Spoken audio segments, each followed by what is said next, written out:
Hey everyone, guess what? We do not have ugly swag. We have spaced out radio gear that you're going to want to wear. Why? Because no one wants to wear ugly clothing. So head on over to spacedoutradio.com and go shopping today. You'll be glad you did. And it's a great way to support our show. Once you get your gear, send us a picture of you rocking out in your SOR swag. spacedoutradio.com, shop there today, and make yourself look good.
Welcome, everybody, to Spaced Out Radio, the After Hours radio show with me, your host, Mr. Rob G. It's going down tonight.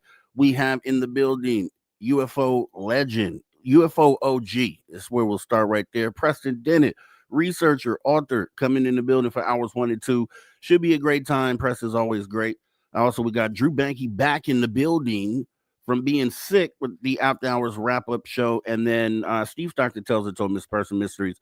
It's going to be an awesome show tonight. Let me go ahead and see who has come on in tonight. Courtesy of Race Fan, looks like we got Flat Sixer coming in with that gold tonight. We got Kitty Catty Whack coming in with the bronze. And then we have Race Fan, or actually with the silver. I'm sorry, Kitty Catty Whack. You get the silver. And then Race Fan is coming on in with that bronze tonight. It's going to be, once again, an awesome show. Let me see who we can see out here in the chat. Let's jump out here and see who has come on in. Mel WD40, obviously getting us lubed up and ready for the show. Awesome stuff here. Roger Murray dropping knowledge. December 6, 1950 to 2025, 75th anniversary, El Indio, Mexico, UFO crash. Wow, that's let me go ahead and tag that. I didn't know about that, Roger Murray. Thanks for keeping us informed, as always, sir. Let's see. Who else do we have? We have the Roswell alien, of course, in the building. Appreciate showing on up here tonight. Who else do we have? Let's move down the list. Kurt M. It's almost showtime. It is showtime at this point, Kurt M. Thanks for coming in bright and early as well. We got Tyler 420 in the building at the bar listening. Okay, that's what I'm talking about. Have one for me there, Tyler 420. Appreciate you. Super crazy movie geek. Oh, yeah, we want retribution. You know how it goes down. We ain't going to stop until we get it. Miss Catherine Jones out there saying hello, Mr. Rob G. Hello, Miss Catherine. Appreciate showing on up here to the show. Let's see. Who else do we have? Bob Thorson. Hey, Bob Thorson. Thanks for coming on in. Preston Dennett. Love it.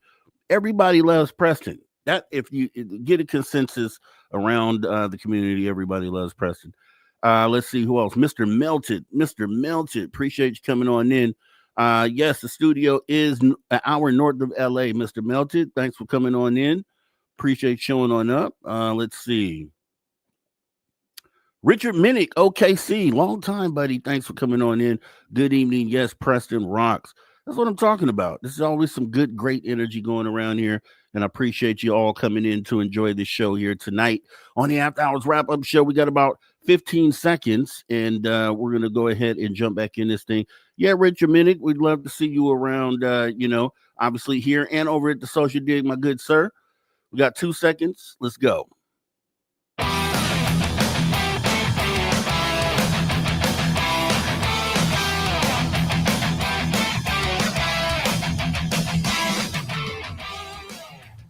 Greetings, space travelers. Welcome home. You just tuned your dial to Spaced Out Radio, the only place where you can own the night. I'm your host, Mr. Rob G. And tonight, we're broadcasting on our terrestrial affiliates across North America, plus digitally on digital platforms all around the world. Don't forget, you can access our archive absolutely free. YouTube.com/spacedoutradio. And while you're there, please consider hitting that subscribe button. Also, don't forget to follow us on X and Instagram at Spaced Out Radio and at Spaced Out Radio Show. Our website is spacedoutradio.com, where the options are endless. You can stay up to date with the SR Newswire. You can get yourself some official Spaced Out swag. Plus, you can rock out to the man you hear right there, Mr. Ron Bumblefitall, and so much more. It is going to be a fantastic show here tonight. Once again, we will be joined by a good friend of the show, very important person. I think this person doesn't even realize maybe, how impactful that he's been to this community, pumping out shows like nobody's business over on this YouTube channel as well. Also pumping out these books. We're going to go ahead and bring our guest up here on the stage. You guys know who he is, none other than the man of the hour, the man of the last few decades, Preston Dennett in the building. Hello, sir. How you doing? I'm doing good. Not bad at all. How are you? I'm doing great, Preston, and it's always great to have you on. Like I said, it's like you're definitely a treasure. You're a national treasure in this community. When we look back, anyone who comes into this community and they do that deep dive, that initial deep dive into going in and looking at the history of ufology, you pop up all over the place. Your face is there. And you're doing it just as passionate as you did back then. So I just appreciate you every time I get the opportunity to talk to you, sir. And I know that I'm laying a lot on you right there, man, and losing you up a little bit, but it's true. And that's just really how I feel about you, sir. So, we're going to go ahead and get into this show. Preston, let's start out because I've been talking to guests recently, and I've come to, I want to say conclusion, but it just really feels like 2025 has been a year that has had different events that I think have brought a lot of new eyes into the UFO community. A lot of people first time just blown away that this is even a possible. I'm seeing some people like, whoa, UFOs are real. I'm like, dude, even though we're way past that, I can see that initial moment in them where it's just like that realization, and it's amazing. So I wanted to go ahead and start with you, just talking about kind of what got you into where you're at, as people will want to know this as well. Yeah, thank you, Mr. Rob. It's amazing when I think about it, because it's been a long time. It's almost 40 years now since I've been doing this. So most of my life, I was pretty young. I was pretty lucky in that way when I got involved in this field. Let's see, I was like 21 years old. Yeah, that's right. 1986. Wow. So as a complete skeptic, by the way, number 5 of 6 kids. My older brother had seen a UFO when I was a little kid. I was 13 years old. He came running into the house, so excited. And he's like, I saw this thing. It was at treetop level. And I'm like, well, no, you didn't. UFOs are not real. Go away. I don't want to hear it. I was pretty rude about it. So sorry, Mark. We've, of course, that changed. It was, I remember, I'll never forget the exact date, November 17, 1986. Talked about this quite a bit, but what an amazing thing that happened on that day. JAL Airlines, Captain Kenju Torochi saw a UFO over Alaska, this Japanese commercial airliner. Classic case. It was on radar. There was multiple witnesses, tracked their plane for almost an hour. None of that was in the news report. The news report couldn't have been more than 3 minutes long, and they just kind of joked about it, treated it very unfairly, in my opinion. But they did show the picture of the pilot. And I remember thinking, this poor guy, he thinks he saw a UFO, and he's a pilot. He's going to lose his job over this. He's crazy. I was right about that, by the way. He did lose his job, or was grounded for quite some time. Thankfully, I heard he did get it back, but that's what opened the door for me, because I went straight to my brother Mark and I asked him again what he thought he saw, which is really offensive when you think about it, because he's like, what do you mean what I think I saw? I saw something. I'm like, well, tell me. And described this amazing sighting of your classic flying saucer, little colored lights on it, treetop level, like he said, totally silent, chased it in his car down Reseda Boulevard in LA, near where we lived at that time, with his two friends, by the way, who were with him. So he's telling me all this. He's like, go ahead, call Phil and Greg. Those were his friends, and they'll verify my story, which of course I did. And of course they did, adding new details even. So it just unraveled from there. I was so unhappy. Sounds strange looking back, but at the time, this was not good news.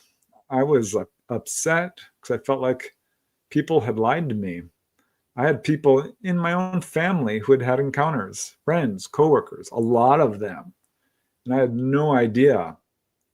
So long story short, let's see, 1 year into this, I joined MUFON, Mutual UFO Network. I was thrilled to find out that there's a group that meets that actually takes this subject seriously. Bought every book on the subject, joined every UFO group, actually. Started attending conventions, became a field investigator for MUFON, started investigating cases, started writing articles, almost immediately got a lot of attention from that, and was going on the radio as well. And maybe 2 years into this, I got my first TV gig, which was a huge surprise. That kind of came out of the blue. And just investigated for 10 years before I put up my first book, UFO Healings. And that really sent the ball rolling. And yeah, it just kind of slowly took over my life. Amazing. I could never hear that story enough. And, your brother, the dynamic between yourself and your brother reminds me of me and my brother. Now, I'm the guy who has seen stuff, and I have proven. I can show it to him all day long. He's the one that's like, I don't, believe in UFOs. He works for NASA, which is crazy. But then maybe not so crazy, right? When we know how NASA is and the conclusions that they come to. But that we're going to get into that and a lot more, because the underwhelming images from 3i Analyst was just crazy. But you're second, I guess I would consider you maybe second generation researcher, as you came in the 80s. We know we had that original first generation that kind of kicked it off in the beginning. Who were some of the researchers that you looked up to at that time? And did you dive into the history of UFOs once you realized that this was actually a thing? Oh, yeah. Yeah. When I joined MUFON, they have a MUFON journal monthly. I'm like, you know what? I want all your journals going all the way back to when you started, which was a lot of money for someone who was living check to check, basically, and trying to get through school at the same time and working part-time. So yeah, I dove in as deep as I could. And back then there weren't a whole lot of books. Not like now, there's 100 books published every year on this subject, more. There was a handful of really popular books back then. I got them all. And yeah, I love that first generation of researchers. I'm a latecomer, no doubt. But people that I really admire, there's a long list of them. And I wish there were more like these folks now, because good researchers are few and far between. Jim and Coral Lorenzen, absolute heroes. I loved them to death. They started APRO. Amazing. I also really respect J. Allen Hynek. Who wouldn't? He's the father of modern ufology. Really like Leo Sprinkle as well. Dr. James McDonald, Ann Druffel, Isabel Epperson, just a few female researchers at that time. There's Donald Kehoe. What an amazing guy, single-handedly fighting against the UFO cover-up. So there was a good crowd of people there that can't forget, of course, Jacques Vallée. He's been in this field for a very, very long time, probably the longest of just about anybody who's still living. So yeah, those folks are absolute heroes to me. We would not be here where we are today. But I'm going to give top place to Jim and Coral Lorenzen. I love them, especially. Their books, even today, are really good. And with you being second generation, I'm just putting that label there. It's just because it seems appropriate because they were the originals. Then you guys came in the 80s and took it from there. And it was more because these were the people you looked up to, then it also affected the way you researched things and how serious you were about, using certain tactics to research information. Like I said, you dived into the whole MUFON catalog. Whereas I don't know if, researchers today, like third, fourth generation researchers, are taking that same approach. And I know we've talked about this before about how what are some of the things that you would say to current day researchers? And I know you laid some things out on the last show that we talked about. But what I do this segment on a show on my personal channel called Science Fiction to Science Fact. And it's so you live your life pre confirmation of the UFO topic. You've watched all these sci-fi movies growing up. You finally have a realization that things are real.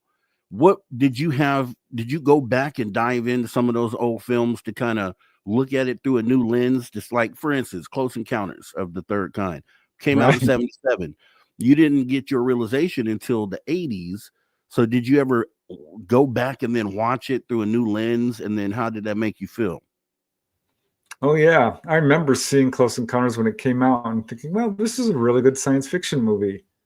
Now going back, you can see there's some really good stuff in there. For example, the scene with Richard Dreyfuss, where he sees the sign going back and forth. That's a real case. Leaning out the window and getting a sunburn. That was another case which took place in Levelland, Texas. So it was kind of let me see if that's the right word, amalgamation. Yeah. Bringing together a bunch of cases to make one case. A lot of real good truth in that movie, which of course makes sense because Steven Spielberg did consult with Jacques Vallée, I think, and Jan Hynek. Yeah. Mm-hmm. And got the details right. But he really got them right too. Oh yeah. Yeah. I don't know why there hasn't been a sequel to that movie because that movie was so good. It's still probably my favorite UFO movie and really one of the most accurate. I like the UFO incident with Betty and Barney Hill. I saw that too when it came out. I was maybe 12 years old, something like that. And that was put forth as a true story, but it didn't quite click to me. I'm like, oh, well, this is kind of interesting. So I don't know how this just kind of flew under my radar because it would be on TV. I saw In Search Of when I was little, and there was a whole family describing the sighting. And I just thought, no, I think they're misperceiving. One of the problems I think was hearing these reports of humanoids was just so hard for me to believe. And I blame science fiction for this, actually, because I was expecting aliens to look much different from us. Not humanoid. More like The Blob. Loved that movie. Both of them. There was two versions, not the third one, which was just okay. But science fiction. I loved science fiction, and it did, in some ways, prepared me for this, but in some ways, it didn't.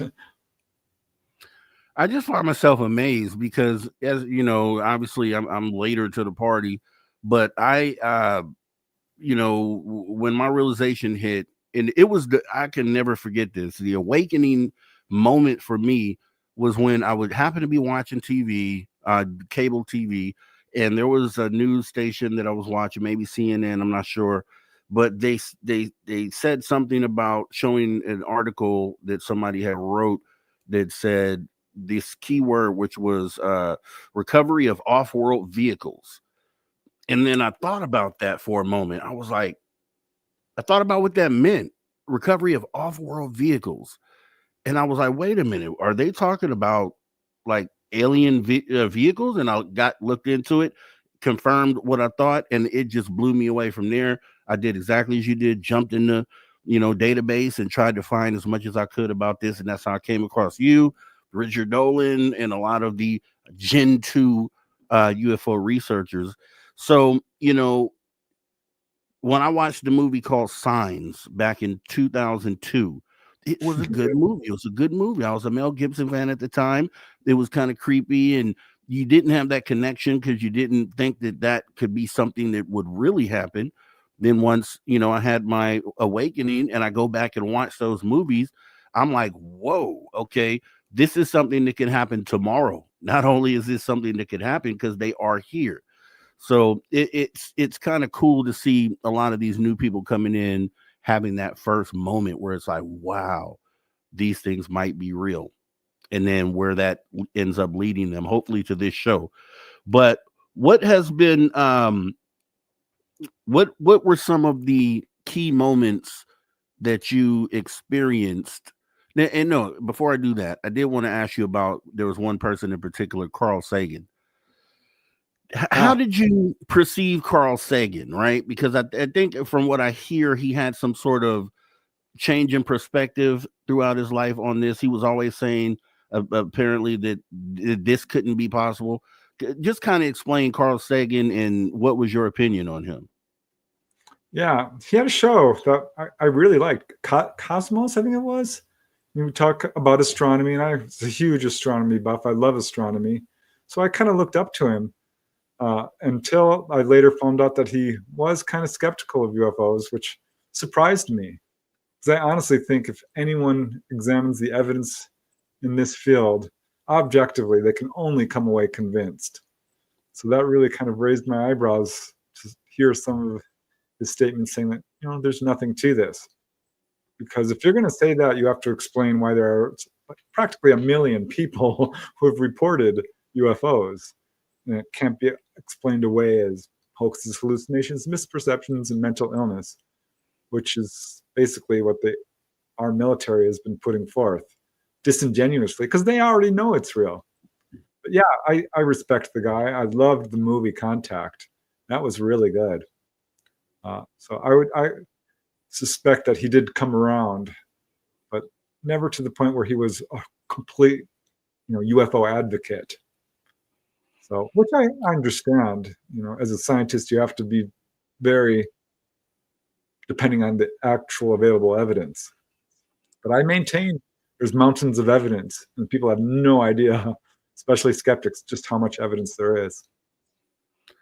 Do you think that was his actual opinion, or do you think that he may have been like misinformed or misinformation from the government? Do you think they had any part in the mess? Because he was technically the science mouthpiece at the time, and he was just poo-pooing the UFO subject at a time where, it seemed like, okay, you should at least be open-minded, and he wasn't taking that perspective. Do you think he had anything to do with government and their wanting to keep this secret? I have no indication of that. I haven't really done a deep dive into his whole history, but it wouldn't surprise me because he was at a time when this subject was far more, not mainstream. A lot more skepticism at that time. Donald Menzel, he absolutely, we know, was a government agent, a professional astronomer, debunking cases while knowing they're real. Stanton Friedman basically proved that.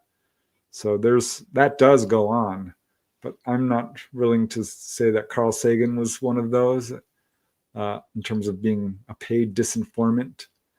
There are disinformants in this field. Some have come forward, so we know this is true and it does happen.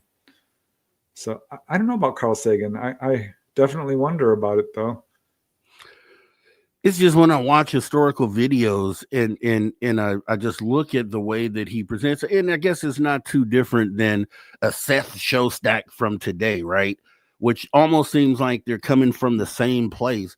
And it's like, okay, Seth Shostak, for everyone who doesn't know, is with SETI, the search for extraterrestrial intelligence, which is probably a waste of time because they're not sending signals like that, very likely. But it's just his attitude on, whenever he's interviewed, they always go to him, and whenever he's interviewed, he always poo-poos the idea that this could, or I would have heard something, or and just takes that approach. And it feels to me in every era there's someone like that completely doesn't even open their, and they happen to be like a talking, a mouthpiece for science and for scientists.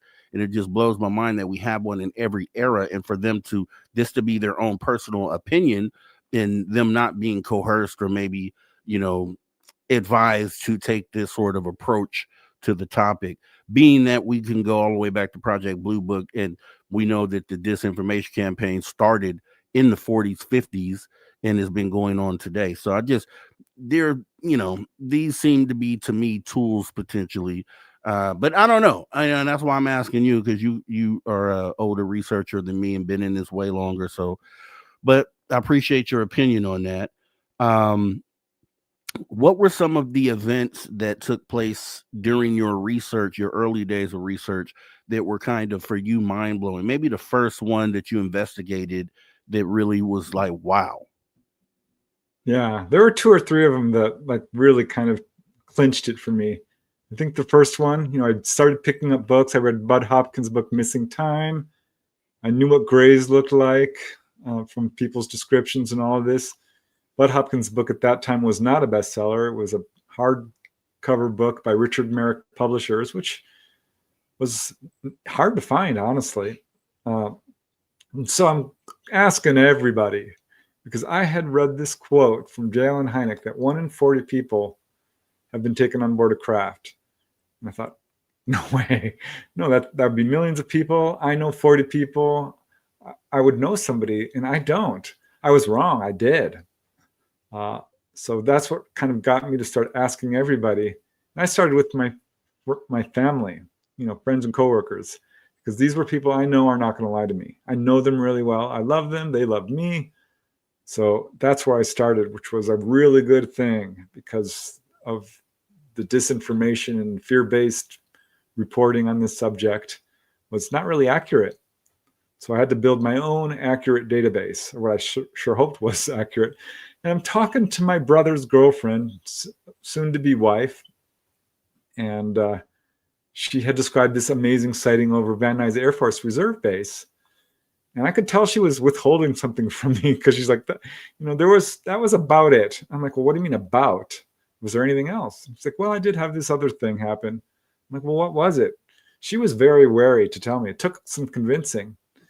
And she described how she was walking home. This is maybe a few months after her sighting. This is 1978, thereabouts. She's in college. And she wanted to go get a shopping cart that had been abandoned a few blocks from her home in Van Nuys in California. Took her dog Sarah, was walking out late at night, just about midnight, gets the shopping cart and is pushing it down the sidewalk. She's telling me this, right? Pushing it down the sidewalk past Stagg Street Elementary School. And she sees 2 kids standing under the spotlight in front of the school. And her first thought was, what are 2 kids doing out at midnight? And why? Hold right there, Preston. We're going to finish this story right after the break. So the 2 kids standing under the street light, we're going to start there when we pick up on the other side of this break. Guys, right here on Spaced Out Radio, the After Hours radio show, with me, your host, Mr. Rob G, and Preston Dennett joining us tonight. We'll be right back right after the break.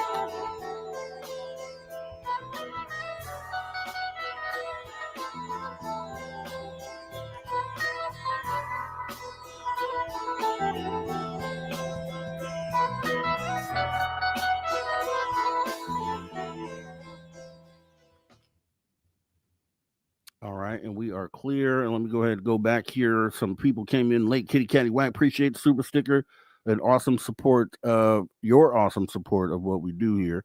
We totally appreciate that. Let me see. Who does anyone come in after the buzzer here? See, we got Kurt M, Tyler 420. We got all you guys. We got Super Crazy. Let's see. Who did we miss?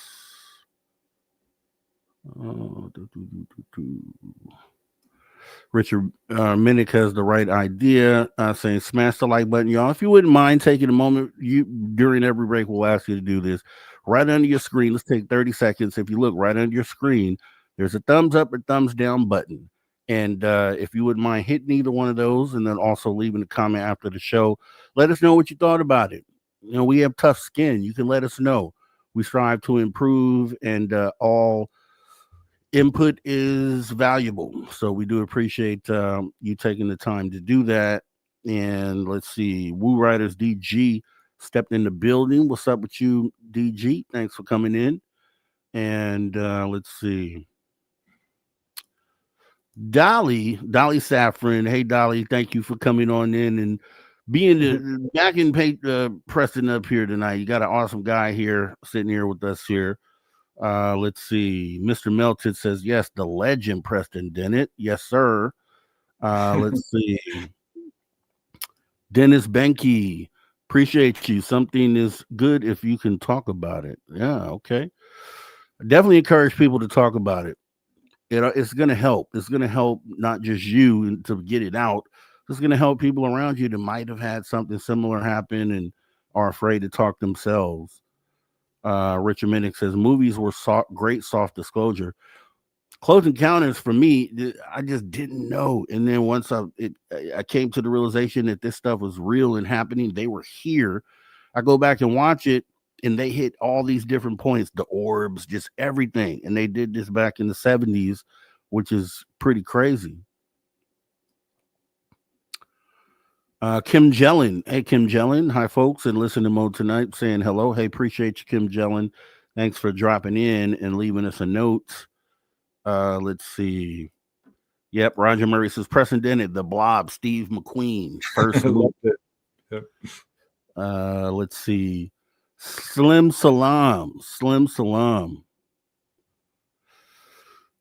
Says Stephen Greer made me mad.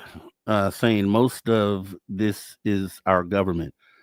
Yeah, I can tell you why too. I just don't agree that we're able to do that. People say they reverse engineer. I just don't think we can, because I don't think we have the materials. Let's start there. We don't have the materials that they're using in these craft available here on Earth. So I just don't. You need material to build something, and I just don't get how people just jump to the conclusion that we were able to reverse engineer something like that. Michelle, aka Mish, saying good day, Preston. Good day. Let's see.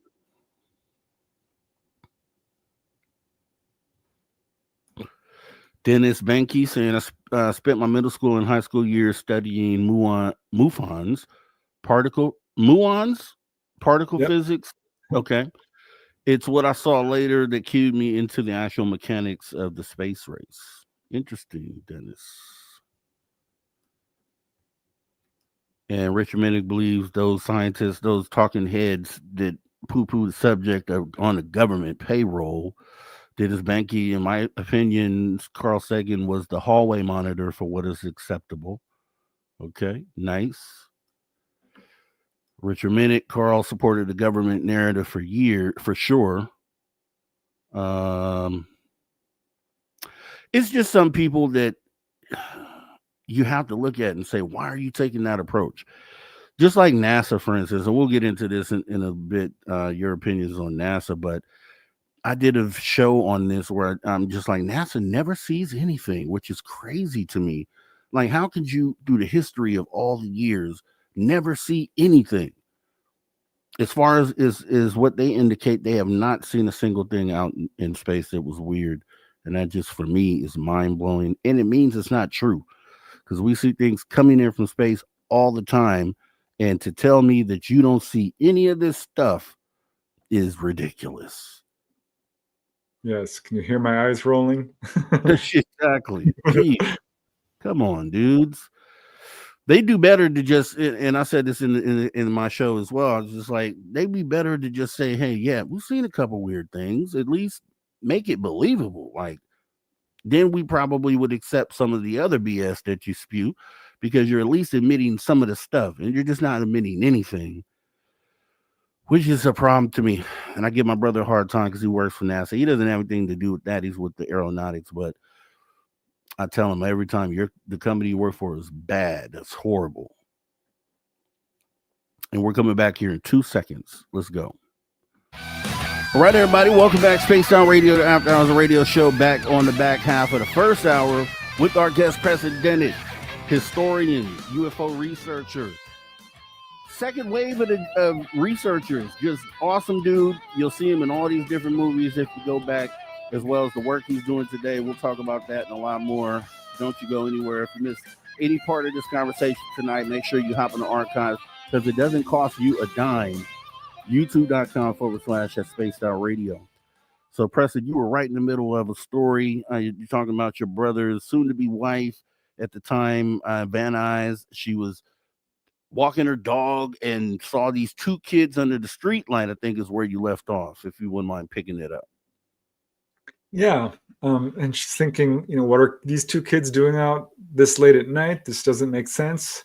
And she's on the same side of the street as them and is getting closer and closer and realizes they don't look normal. They have what looks like masks on and big heads, and they're bald. And she's thinking, gosh, this is weird. This is during the summertime. So I was like, her first thought was, could this be a Halloween mask? That didn't make any sense. It wasn't anywhere near Halloween. So she's not too alarmed. Her dog is not reacting at all. She's still pushing this shopping cart and gets right up next to them. They're right under this floodlight in this patio area. And they turn and look at her. And she said the first weird thing she noticed was their synchronous movement, almost like opening a book. And she felt like they were floating maybe a foot off the ground, a few inches, because of the way they were moving. And she said they weren't human. They did not look human. So I'm asking, well, what did they look like? And she starts to describe grays. And she's an artist. She's got an eidetic memory pretty much, and starts from the head going down. And she's like, well, they have these big, bald, sort of pear-shaped heads. I'm like, oh, God, that sounds like grays. If she starts saying these big eyes and a little mouth and almost no nose and no ears, I'm going to lose my mind, which, of course, she did. So I was predicting what she was going to say. And she described a gray in absolute detail, down to this olive green jumpsuit with no markings on it, little mandarin collars and sleeves and skin tight. Absolutely just described typical grays. I asked her if she saw any UFO. She's like, no, but that playground behind the school was completely enclosed on 3 sides and had a row of trees. So she's like, well, one could have hid there, but I didn't see anything. She didn't get any messages from them in terms of, don't be afraid or anything like that. Her dog did not react to them at all. But she became very frightened when she realized that these were not kids. She said they were about 5 feet tall, maybe slightly shorter. And she walked past them, ditched the shopping cart. It's like, that's not important anymore. And walked away as fast as she could. I'm like, you didn't run? She's like, no, I didn't want to lose control. I didn't want to panic. I absolutely just walked as fast as I could, and I did not look back. But that was a turning point for me, because here was someone I know is telling me the truth. And I know how good her memory is. She's an absolute artist. She drew them for me. And when she drew them, I'm like, okay, these are grays. Grays are real. I already knew by that point. But to hear it coming from someone you know so well was definitely a turning point. And another one, because now I'm asking people at work. There was this lady I worked with who I loved. Dorothy was her name, Dorothy Hudson. And she's very outgoing, very funny, very intelligent. And the lady whose desk was next to mine was describing her UFO encounter, which was an anomalous light darting across the sky. And in walks Dorothy and says, oh, UFOs? One followed me home from the library. So I'm like, wow, really? That followed you? And she said, yes. And this is where it got really interesting, because her best friend was Carol Serrano. And they had exited the library at precisely 9 o'clock, the Pio Pico Library in Koreatown, and sat on the steps to smoke a cigarette before her mother came to pick him up. So they know the exact time. It was right before the library closed. This is important given what happened next. So they're smoking their cigarettes against their mother's wishes and see this star-like object drop from the sky and park itself right above the telephone wires across the street. Again, a classic disc, colored lights, silent, and big, 20, 30 feet across. So they're freaking out. They're like, oh my God, this is huge. And this is when Dorothy's mother pulls up, Dorothy Sr., and they run up to her and like, Mom, look, look. And she looks and she's like, oh my God. I interviewed all three of them, by the way. So the kids pile into the car and she takes off, the mother, because she's nervous. And the kids are squealing and shouting in the back because this craft is following them over their car, maybe 50 or 100 feet up. They live exactly 10 minutes away. So they go directly to their home, and this thing follows them all the way home. They run into their house, go up to the second story and look out the window, and this craft darts back and forth 2 or 3 times, and then takes off, turns sideways and takes off. That's an important detail too, because now I know that they do that, right? Mm-hmm. So they turn and, well, Carol turns and looks at the clock and says, oh my God, how did it get so late? And Dorothy's like, what do you mean? It's 10:15. It's 10:15 already. And so Dorothy's telling me this, and she says, Preston, I don't know where the time went. I don't know what that means. And me, stupid me, just blurts out, Dorothy, you were abducted by aliens. That's what happened to you. And she turns white. She's like, what? I'm like, yes, it's called missing time. She had no idea. Mm-hmm. In fact, Carol was so afraid to walk home that she's like, watch me as I go home, because she was actually the target. She just had a lot more experiences than either of them. So that one was another turning point for me, my first honest to God missing time case. And yeah, there were a few others that really like, okay, there is something going on here. And it seems to me that the grays in particular, are more part of more reports than maybe other types. We had, I think it was Hal Putoff on the Age of Disclosure, kind of went on record saying there's 2 different species, or he said multiple type of aliens, but it does seem like most reports, it seems to be the description of gray sort of aliens. And then they seem to be the ones usually interacting with humans when we talk about the other ones that might be out there. So for whatever reason, they seem to be the ones that are definitely interacting. And going back again, because I think it's so important that with all these new people that are literally waking up as of yesterday to the fact that this should probably be taken seriously, and they're looking further into this. I'm more of a, grounded guy where I go from the bottom up, right? I take what we do know, and your research tells you that, for instance, you had a show called when UFOs land, humanoids come out. And I talk about that very thing all the time, because I think when we talk about what we know is almost fact, is the nuts and bolts stuff like that. Like, there's things in the sky. We can take that to the bank. These things land on the ground. Okay, a lot of reports of that. We can take that to the bank. Things walk out of these craft. We can take that to the bank. So when I saw that title, I said that really aligns with the way that I think about this. You depicted children in that episode. What was that about? Like, when you came up with this thought, like, what were you thinking in as far as cases go? Yeah, well, it became clear to me as I did UFO research, because if you saw an anomalous light in the night sky for a few seconds, I would come over to your house. I wanted to hear about it. And I came to realize that those are the kinds of cases don't have a whole lot of pay dirt in them. They are absolutely important because they show a continuous sort of thread of cases, because those anomalous lights at night are going and coming from somewhere. and they are coming down and landing, and they turn out to be craft, and humanoids are coming out. And that is where the pay dirt is. Those are the kinds of cases that have more information than just a simple sighting.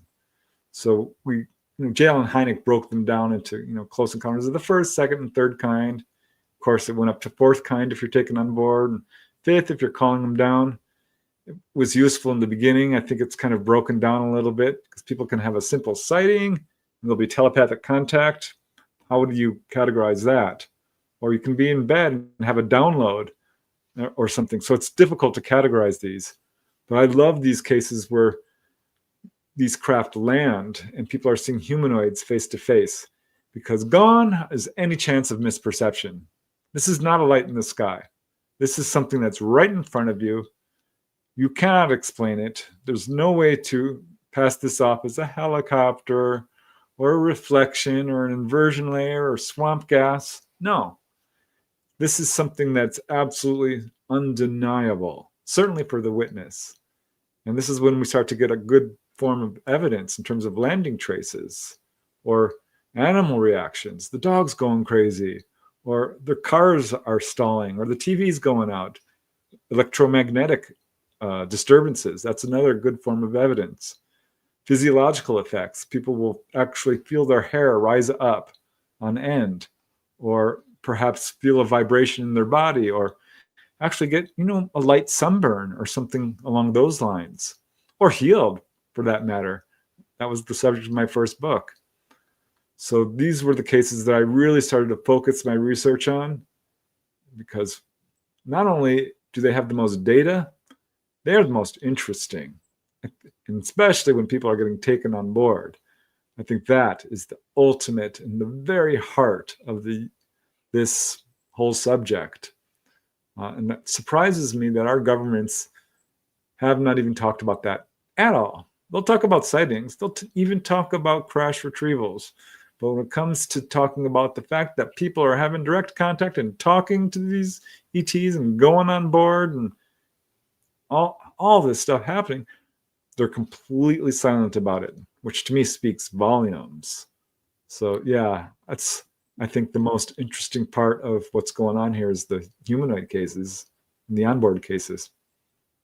And so I think I'm feeling like, because obviously you do have experiencers that experience what happens past the point of them getting out the craft. Sometimes they're taking on the craft, as you said. And then there's a lot of other things that happen during the experience that people talk about. Now, it's just, I think if we had a room full of experiencers, and then we brought some people in, or speakers, we'll just say speakers. And then we had a room full of people who were interested in finding out more about the subject, were really on the fence on if this was true or not.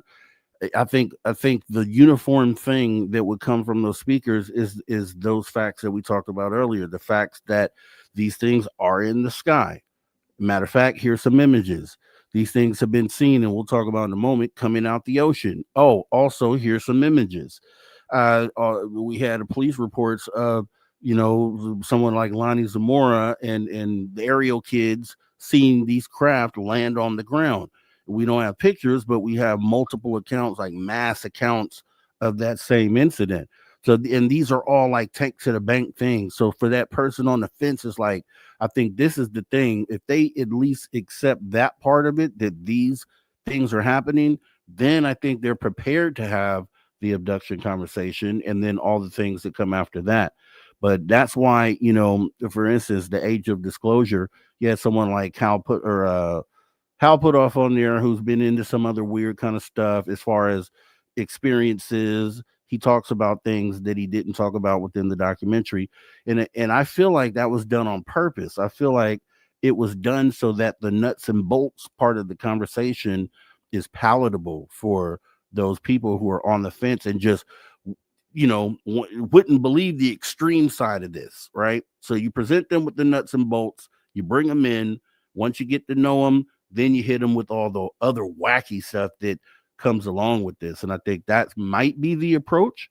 I don't know if you agree with that or not, but I think that's, it seems to me that that's the approach being taken here and why they haven't address that other side of it. So I don't know. What do you think? I'm not sure I'm willing to go that far. I certainly understand that. We saw that in the early days of UFO research. Nobody would touch the humanoid reports. Nobody. They were absolute taboo, forbidden. Nobody wanted to hear about them. Donald Kehoe had a real problem with them, which is interesting to me because there are so many of these cases. And I understand the nuts and bolts crowd because we were at a point for many, many years of trying to just prove this subject. And that is important work. But I am of the mind that all evidence must be considered. Otherwise, you are not getting any closer to solving any mysteries or getting to the truth of the matter. And I think it's the wrong approach to ignore cases of humanoids or any of the what we would call the paranormal aspects of this, spiritual aspects. I know some major researchers who have edited out people's, quote, high strangeness aspects of their contact stories because they didn't want it to sound too unbelievable. Huge mistake. If it happened, it happened. And it's an important part of what's going on here. The Age of Disclosure is not a movie I can fully recommend. I think the very best thing that comes from it is the fact that these are people who have, unimpeachable resumes, so to speak, within government and are talking about this subject seriously. But if you start counting how many times they say that UFOs are a threat to national security, I think you might be surprised because no, they're not. I don't think the evidence of that is at all persuasive. And it's funny because Project Blue Book and the Condon Committee and the Robertson panels repeatedly said over and over again, there's nothing to this. It's not a threat to national security. And now they're turning their story 180 degrees around and still lying. They have absolutely 100% conclusive proof that this is real, and we're not getting it. And these folks in that movie are kind of part of that. So it's a little bit disingenuous in my mind. I love that they're talking about it seriously, but there were parts of that whole film that I'm like, God, they're just not telling the whole story here. Because yes, Rob, we have reverse engineered this. We really, really have, to a large degree, not to any degree in terms of matching what the ETs have. Not even close. Maybe 2% of what the ETs are able to do because they're so far advanced. But we have discovered anti-gravity. We have. And there are stuff flying out there that are mimicking UFOs that are not being piloted by extraterrestrials. And that should have been a much bigger part of that movie because they did touch on it, but it feels like we're being, what would I say, led down this rose path of deception. I'm very concerned about this fear-based narrative being put forth because it's not true. I get pushback on this, and I always tell people, don't believe me. Go to the contactees. That's where you get the true information on this subject, not the governments. And you will see exactly what happens when someone's taken on board. Yes, it's very scary for people, almost always. But no, they're not here to hurt, harm, or take over. The evidence does not support that. So that's my assessment at this point, having had my own encounters as well, not just talk to people. So, and that's the thing, I think that's another key for you because you're a researcher, investigator. So you're looking at, so you may have a slightly different perspective when it comes to, some of these things. I would ask, these are the questions I would ask you. Here's the thing. What did you think about the Hellfire missile video that came out through Congress, which showed our government firing a Hellfire missile on a UFO? What did that represent to you? Or do you think it's even a real thing? What do you think about that? Yeah, well, I saw it, and I'm no photo expert, and I don't have the full story behind it. I only know what everyone else knows, what they're telling us. And, I talked to Dolly Saffron about that. Dolly Saffron is my favorite contactee. She was another aha moment for me because here we have a person who has fully conscious contact, not recalled through hypnosis. It's a lifetime of encounters. She's worked directly with the ETs. She's absolutely 100% proved her story to me. I vetted her for years and years and years and saw the UFOs, talked to corroborating witnesses. She has photographic evidence, medical evidence. I'm just underlining this because she looked at that and said, no, what's going on here is that is a reverse engineered craft that we shot at. So it's compartmentalized here. There are very people high level in the military who are seeing these things and are not in the loop that this was not even ET. So that's, I believe her because she also comes from a military background as well. And talking to other people, I don't know if you've ever had the opportunity to talk to Michael Schratt. He's high on my list of current researchers. You got to get him on, Rob. He's absolutely an eye-opener. So, yeah, that's kind of my assessment of that. But again, I focus my research really on first-hand contact cases. So it's hard for me to comment on that with any real authority. Mm-hmm. But yeah, I'm watching this stuff and I'm really interested in the videos and footage they're bringing out because I know they have much better. I know they have so much better than that. Here's another part of this that I want to ask for. I forget this. The reverse engineering piece, right? Because when we do these shows, I hope to have not just people who believe in the subject or have seen something, but I also would like to have people who aren't sure about the subject. So even people from the skeptic side. So because I think that balance needs to happen in order for us to really critically think about what it is that we're doing and dealing with in order to kind of get to the answers that we're getting to. And, I've looked around and maybe I missed something here, but I know there was a program back in, I want to say the 50s that was looking into anti-gravity, and then they shut that program down. And I think a lot of the belief of the fact that we have potentially cracked anti-gravity comes from that. What else is out there that you could point to that would indicate that we as human beings have cracked anti-gravity? I wish I could speak with more authority on that, but of course, T. Townsend Brown is a name that often comes up. And we know that technology has been suppressed over and over again. I mean, we saw this with the auto industry and the electric car, who worked very hard to stop that from coming out. The military industrial complex wants us to spend money on oil, and it's all about money and control.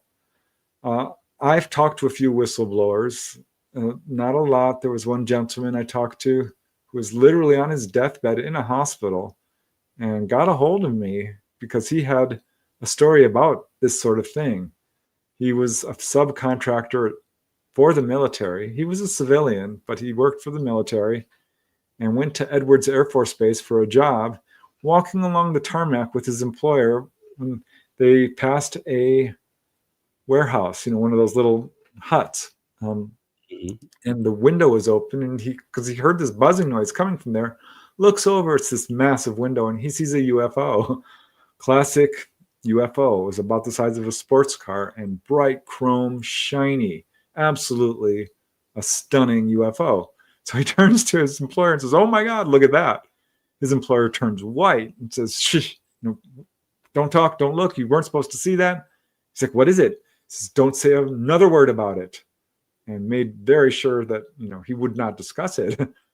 And that's where it rested for years until a couple of years later, the same employer calls him back. Hold that. We're going to finish that conversation right on the other side of the break. Guys, don't go anywhere. We'll be right back. You're listening to After Hours with Mr. Rob G on the only place where you can own the night. Spaced Out Radio. Spaced Out Radio. You've tuned your dial to the right frequency.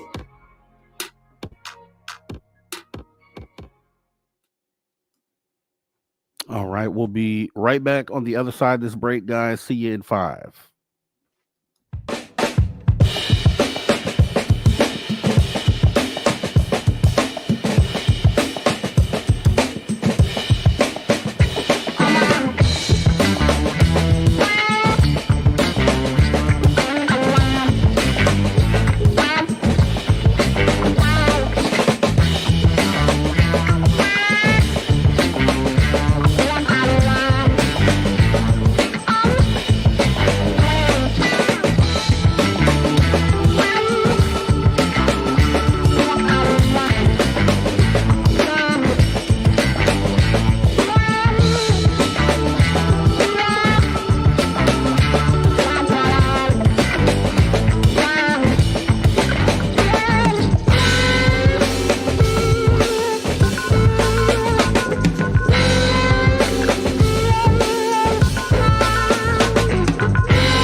right, everybody, welcome back. Spaced Out Radio, the After Hours radio show, back with our guest Preston Dennett. We're coming back from our radio break here in about 30 seconds.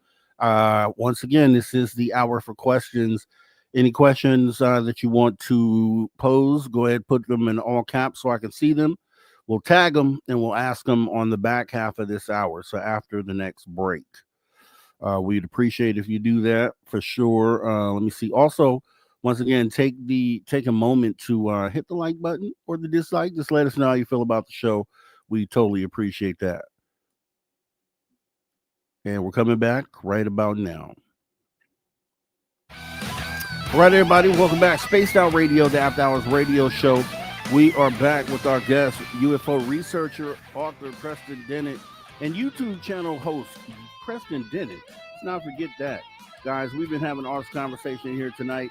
Make sure if you missed any of it, you hop in the archive because it doesn't cost you a dime. They're free 99. YouTube.com/Spaced Out Radio, as we are jumping right back into the show with Preston Dennett. Preston, the break, you ran right into the break. You were saying something there. If you wanted to go ahead and finish your thought there. Yeah, this subcontractor was working at Edwards Air Force Base, sees a UFO. His employer won't talk about it for years.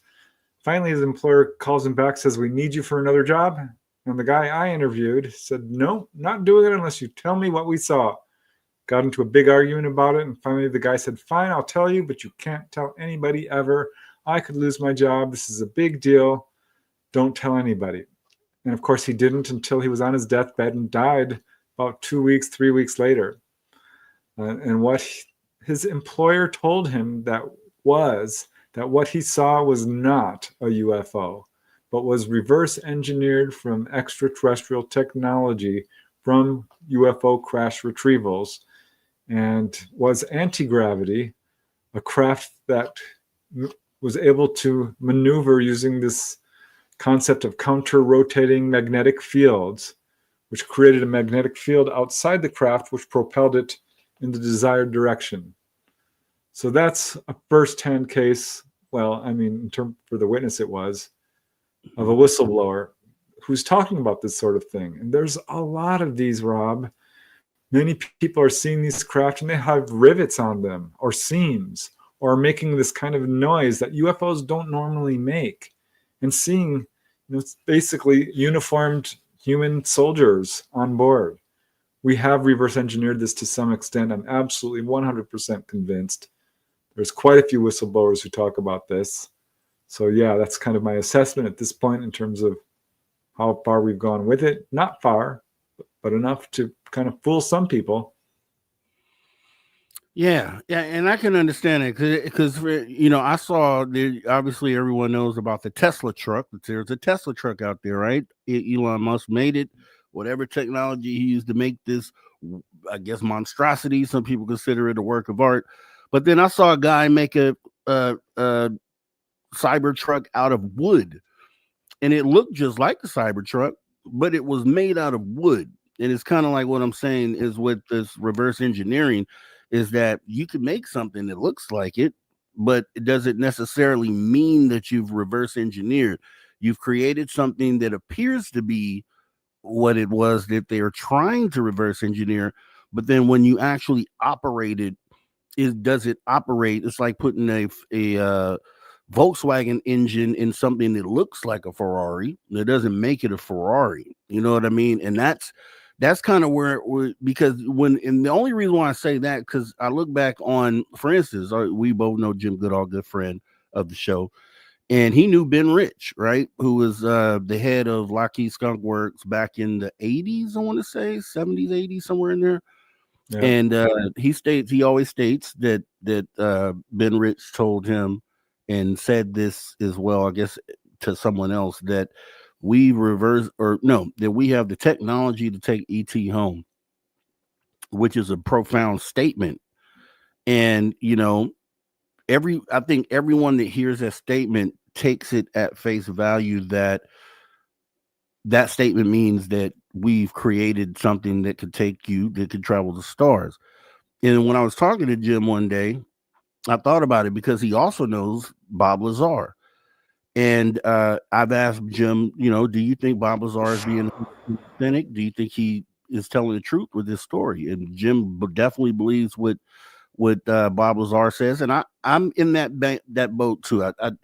Me I don't see too. why he would lie, right? So here's the thing, right? How can these two things coexist? So if Ben Rich is saying in 1990, so Bob Lazar, we all know, worked Area 51, I think in 1989. That's when he came out with George Knapp. And he stated at that time that they were working on things that they hadn't figured out. And they would bring these things out occasionally, like every 10 years is what he ended up saying. And he thinks they kind of try to figure it out. And then if we don't have the technology to do it at that time, they put it away and they bring it back out later. So if we're to believe what Bob Lazar is saying, and then compare that to a statement that Ben Rich makes 2 or 3 years later, in like 92, stating that we have the tech to take ET home, how can those two things exist in the same world? So I thought about that. I was like, well, they kind of oppose each other because Bob Lazar says no, but then this statement by Ben Rich, everyone's looking at it like this is confirmation of that fact. And I said, how can they both coexist? So I looked at the statement and I'm like, okay, we have the tech to take ET home. That could simply mean not that we have reverse engineered it, but that we have retrieved craft that obviously function. And these craft would be the things that could take ET home. And I was like, okay, that if that statement meant that simply we have crash retrievals, then it can also be a world where what Bob Lazar is saying is also true and make both of these things true. And so that's kind of, and I just think about a bunch of stuff like that. But because if a lot, I know some people I've talked to take that Ben Rich statement as that means we reverse engineered. But I'm like, okay, but you also believe Bob Lazar, don't you? They're like, yeah. It was like, well, how do these two things coexist? Then you have Jim Lukatsky, and I don't know too much about his background as far as if he's anyone to believe or not. But I know he was within the government, worked on the programs, and he states that as recent as 2016, I think he even said this as well not too long ago on Weaponized that Jeremy Corbell showed that we have only breached the whole of some of these craft at this point. So it's like there's a lot of stories, and that's why I asked the question, because there are a lot of stories out there that say no, we haven't reverse engineered, or no, we haven't figured any of this stuff out. But then there are stories where people are just like, yeah, no, we definitely have reverse engineered. And so when we have those two things conflicting, then that's where I have to say, okay, well, where can we look to find the answer to either one of these things, any one of these things? So yeah, I don't know if like that. Yeah, go ahead. I don't know that we're going to get a consensus on that because there's this thing called need to know. I doubt that Bob Lazar was fully in the loop. I doubt Ben Rich was. Most of this is in the hands of people who are never going to talk about it. Certainly not to the public. So it's also compartmentalized to a certain degree. This can all be true to the level of the knowledge that they're informed of this. It is my understanding that we have craft that we have not even been able to open. Can't get inside it. So how advanced are we in terms of understanding this ET technology? Not very much at all. Talking about this from a contactee angle, I think you learn a lot more than probably some of these government folks know, because ETs will explain to contactees, how their craft work. They're flown psychically. This is something our government has figured out and has not been able to duplicate, because these craft are actually living beings. They are embodied. This is something a number of contactees have told me over the years. Dolly Safran, again, I wrote a book called Symmetry, really was the turning point for me in understanding a lot of what's going on, because she explains that these craft are actually built partially not in this dimension. So certainly we don't have access to that. We will never reach the level of advancement of ET. But apparently, like you said, you can build something that looks a little bit like it and can perhaps float somewhat silently. I mean, the TR-3B has been pointed to many, many times as being an example of reverse engineering. Colonel Corso, no one was ever able to, in my opinion, successfully debunk what he was saying, that some of the technology came straight from Roswell. Integrated circuits and fiber optics and Kevlar and night vision. Don't know that that's true, because you can follow these inventions down to their source if you do your homework. But even then, it starts to get murky because suddenly we have this technology explosion. Where is this coming from? It's very odd. And it certainly does coincide with these reports of UFO crash retrievals, which aren't just Roswell. And it's not just the Aztec crash or the one in Paradise Valley. If you talk to people like Bob Wood and Leonard Stringfield, and Michael Schratt is carrying the torch with this, there are hundreds of these cases. So yeah, there's something going on in terms of reverse engineering. There's no doubt in my mind, none whatsoever. Would it be fair to say, because I think this is probably the hang up in all of this, in the nuance, is that the word reverse engineer, or the words, I don't know that by definition that that's what we're doing, because we reverse engineered things here on Earth, and that's from like capturing a enemy plane or drone, like I think they did in Iran. They downed one of our drones, and then it had already been engineered, which was created and built, and then they reverse engineered it, which means they started tearing it down, figured out what was what, and then used those things to rebuild their own.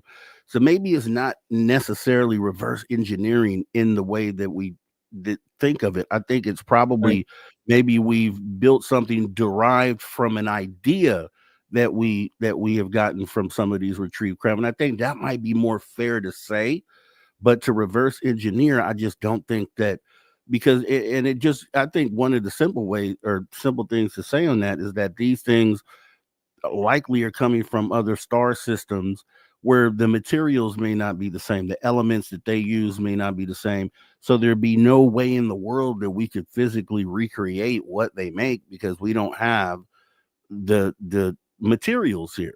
So I think it's probably not reverse engineer, and maybe another word is better. Yeah, go ahead.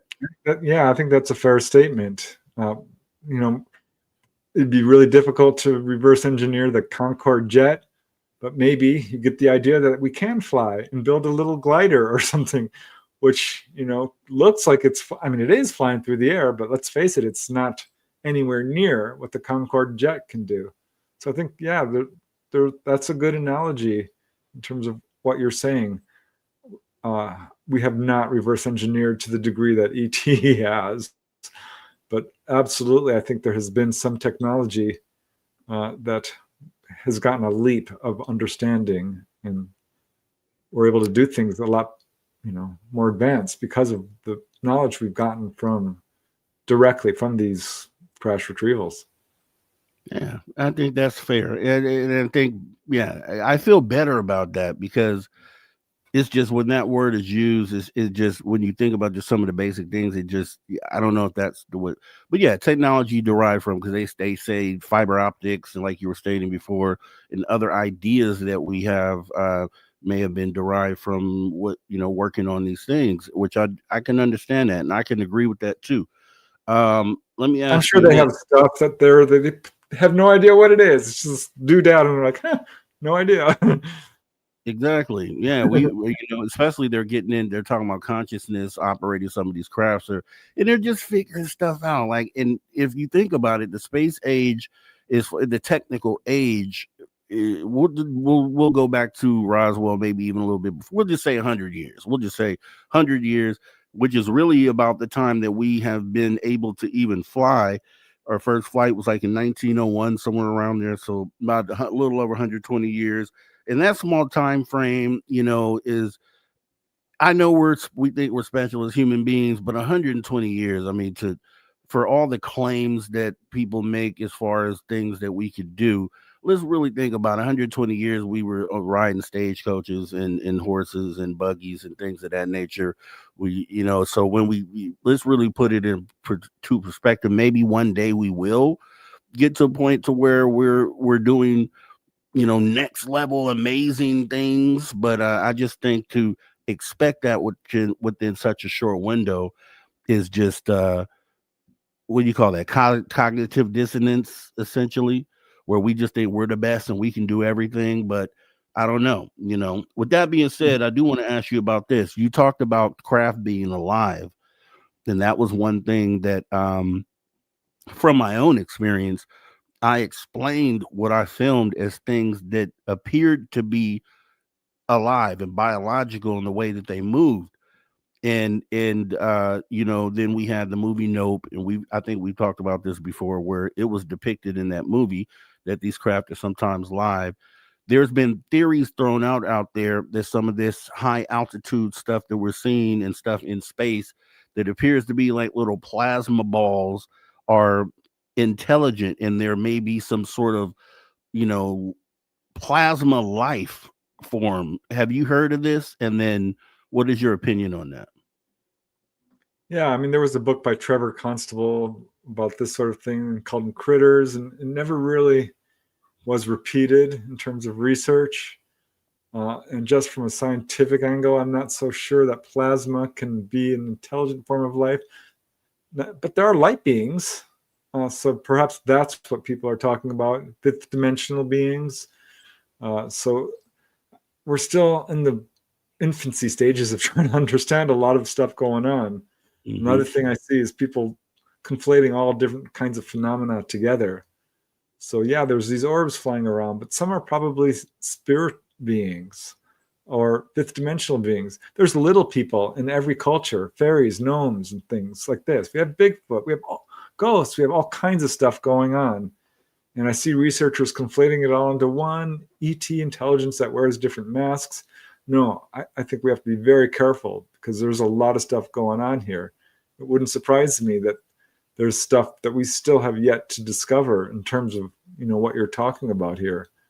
But I can say that the idea of these ET craft being living beings is pretty darn consistent among contactees who absolutely go on board and, they'll touch the side of the wall. And it's not metal like we would think of it. There's a give to it.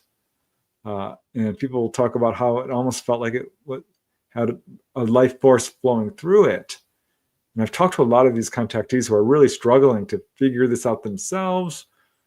And only now, every now and then, do I meet someone who's really got a full understanding of what's going on in terms of these craft being living beings. But yeah, that is my understanding, that they're embodied much in the way that we inhabit our own bodies and maneuver them around.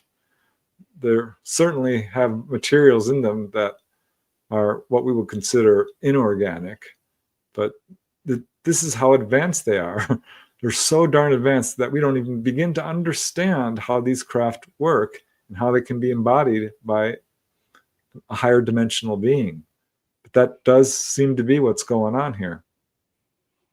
Let me ask you this. If Preston Dennett was putting together a documentary, which I really think you should, I really think with the cases that you have, it'd be probably a really awesome documentary if you decided to include some of your research in there. And I think it would be a big smash hit. And maybe this is, if you're not already working on it, maybe this will be the thing to get you to do it. But if you did put together a documentary and you knew that this was going to be something that would be viewed by the people just coming into the community, what elements would you put in there to kind of, because I know you had some feelings about age of disclosure, you didn't think it really hit the mark for you. Like, what would be a documentary that would hold everything that you think should be that initial like starter kit for people who are just coming into this field? Oh, this field has so much to it. There's so many rabbit holes you could go down. You could do a 10-hour-long series on just historical cases. I personally would love to dive deep into a few different areas here. I did a whole book on schoolyard UFO encounters. I covered 100 cases. I've gotten probably 100 more since that book came out. That, I think, would make a fantastic documentary. Ultimately, though, what I would love to do is dive deep into the onboard experience and cover the sequence of events that goes on so that we can absolutely get a consensus, one, on who these beings are, because everyone has their different theories. Like, they're interdimensional, they're time travelers from the future, they're, demonic or what have you, which no, I don't think they are. I think they're people like us. And I would just love to bring on a handful of really well-vetted contactees who have a really good understanding of their experiences and are extensive experiences, and ones that, have some form of evidence perhaps to back it up, even if it's corroborating witnesses, multiple witnesses, but something, a really good, credible witness with an unimpeachable resume of some kind. Like Dolly Saffron, she would be my first choice. But dive through the whole sequence of events that take place when a person goes on board. Because it's 5 or 10 major things that happen. They're physically examined, they're taken onto the engine room, they're taken up to the control room, to the observation deck, they're given a meeting of sorts with the ETs, and that's essentially it. There's other ancillary sort of events that take place, but it would be great if we could just do that, so we here as researchers and contactees and the general public could come to a simple consensus on what we can agree upon. Because all we really agree upon right now is nothing. Some say that this is not even happening. Well, we know it's happening. There's no doubt UFOs are real. People are seeing something. But for there to be so many different theories just shows how far along we have to go to really getting a handle on this. So that's what I would love to do, a documentary on that. Yeah, and I think here's another part of this, and this is what, for me, that makes it, and maybe is the reason why I think the way that I think when approaching this, is because there was a time in my life recently that I wasn't fully aware that this was going on, and I think being able to look from the outside in this current time, being able, with all the information that's out there, being able to have seen this from the outside, and then now to be on the inside of it, knowing that it's real. I think having those two perspectives makes me think critically about what, it allows me to look at this from both ways, from both, from people who are initially still on the outside. I can still see their perspective because I was there, less than 10 years ago. And then now I'm here on the inside where I know it's real. So I can balance those two things. And I think that helps because, that makes me feel like if I was going to do a documentary, I think there should be, just the way that I see this is that, because I know how I would have thought if someone brought to me something that was some of the more esoteric part of this, some of the more extreme side of this. I know if someone brought that to me, and this is the first I'm hearing about UFOs, I don't know that I accept that initially. And I just feel like it's just, I explain it like this. If you go out and you meet someone, you're courting some lady or gentleman, however, whatever you're doing. When you initially meet them, you don't show them that weird side of you yet, right? You put your best foot forward. You show the bare basic things that are acceptable for this person.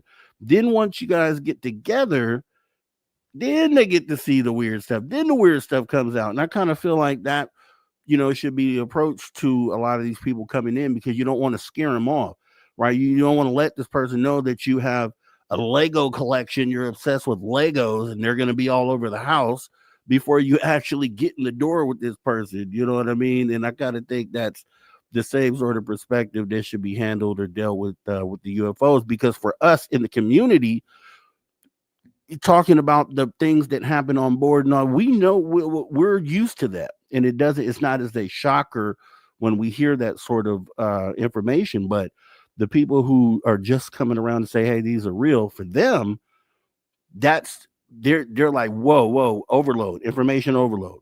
And so I kind of think that's just something we should keep in mind when we're putting stuff out there, that not everybody is going to be ready to hear everything like we are. I know I wasn't.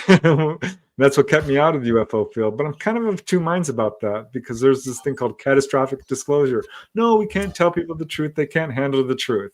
Well, you know what? We're going to talk about that, Preston. Catastrophic disclosure. We'll talk about this and more right after the break. Spaced Out Radio, the After Hours Radio Show. We'll see you right back in just a moment.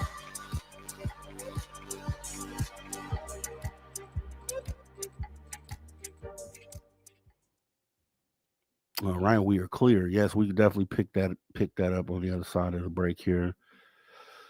And I do have some more new people who come in. I always call them tardy for the party here. Gold Harp One, appreciate you coming on in. Delilah, didn't see you earlier. Appreciate you coming on in. Glad you came out to join us. WM Arthur, appreciate you. First time seeing your name too. Appreciate you showing on up. Blue Cruise, appreciate you coming in. And I see your question here, super crazy. I'm tagging that. Let me see here. Jerry Carter. Hey, Jerry Carter, appreciate you showing on up here to the show. Yeah, I hate this, right? I've been in restaurants, auto dealerships, grocery stores, etc. Not one of them heard of SOR, Dave, Rob, G, or Lee, which is a shame because they should be watching this show. If they want UFOs and cryptids and all that good stuff, you know, this is the place to come to see that stuff. So shame on you, Jerry. Thanks for putting the name out there. Thanks for letting them at least know. Hopefully they wake up to the fact that this is a place they can come 7 days a week. Let's see. Who else? Anyone else come late? I'm looking. E. Dungarian. Appreciate you coming on in. Let's see. All right, I got that. Forrest Louis, I see you out there. Forrest Louis, we have a Forrest Louis sighting. Thank you for coming on in, Forrest Louis. Even if you're late, doesn't matter, man. Glad that you're here. Thanks for coming in. Let's see. Who else? I saw Stargazer.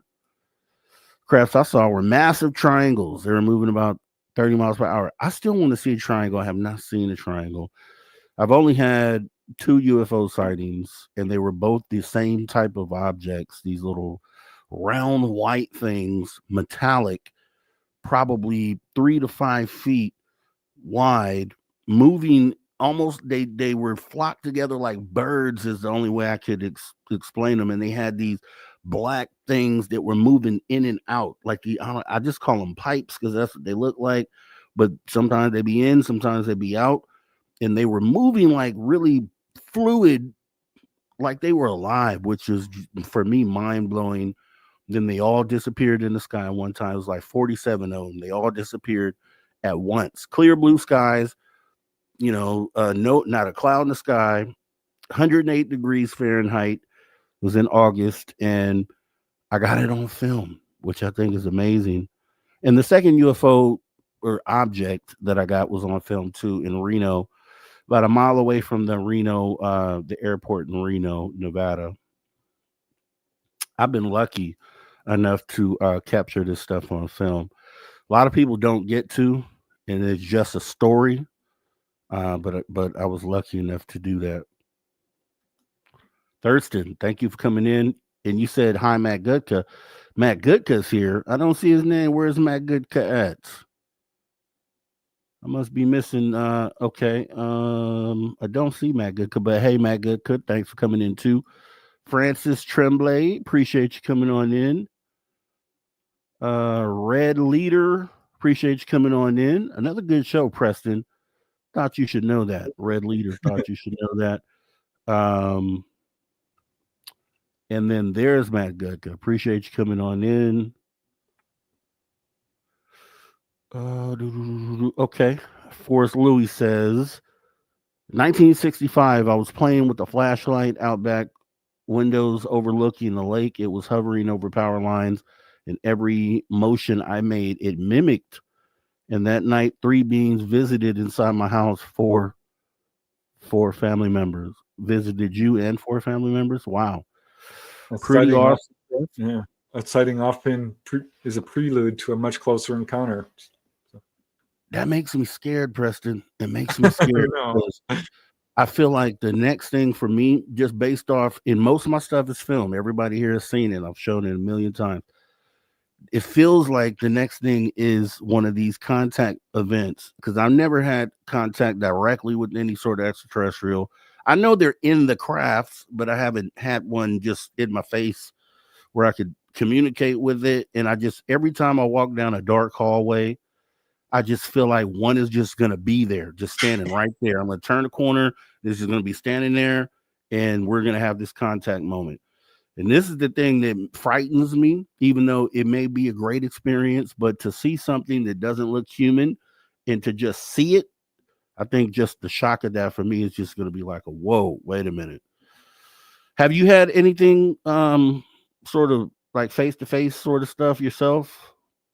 I have, yeah. It kind of just moved closer and closer over the years, and finally had what I believe to be a gray in my bedroom. And just in 2022, on my birthday, full-on onboard encounter, and it was awesome.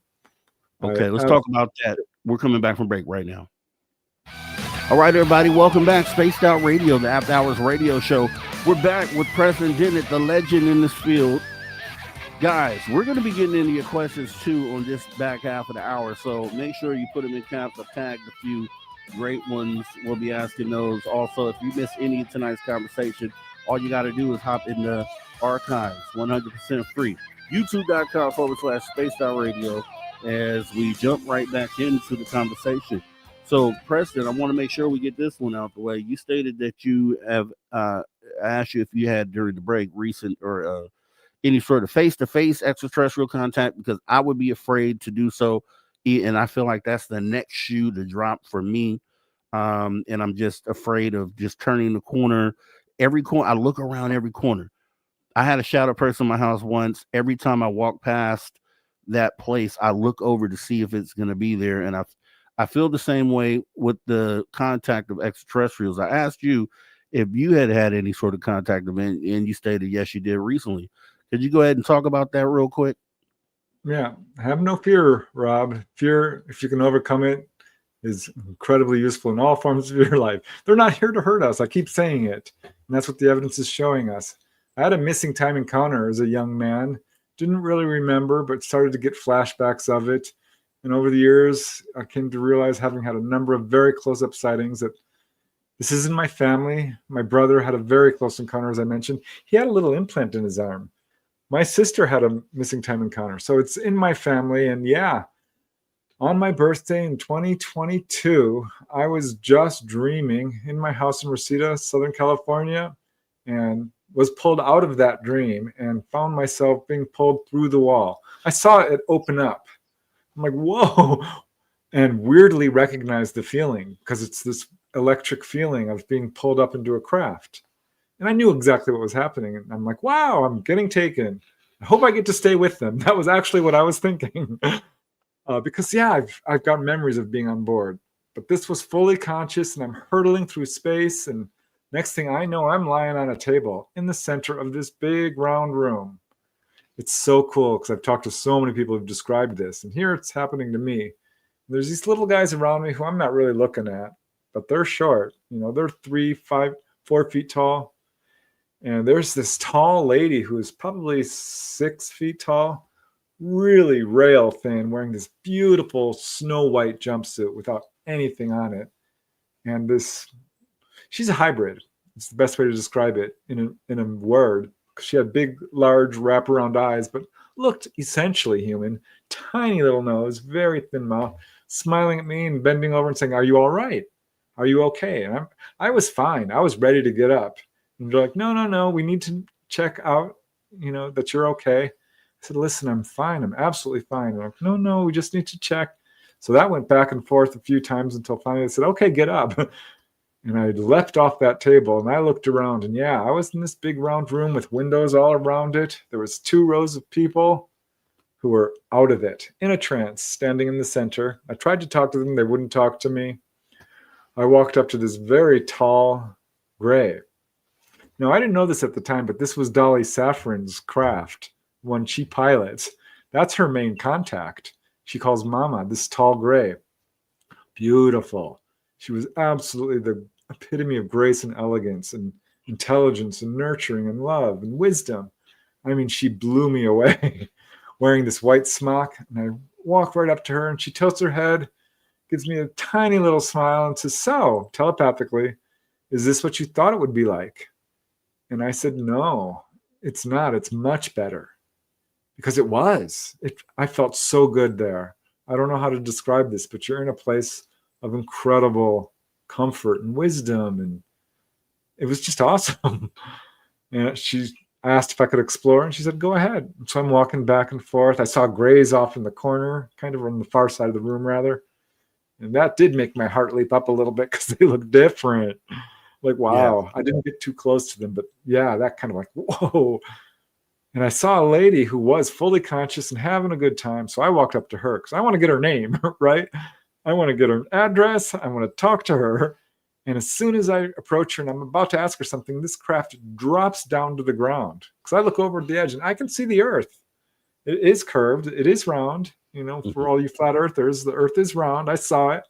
And we dropped down in 1 second, literally even a half second, to, I don't know, it must have been 500 miles to the surface of the planet.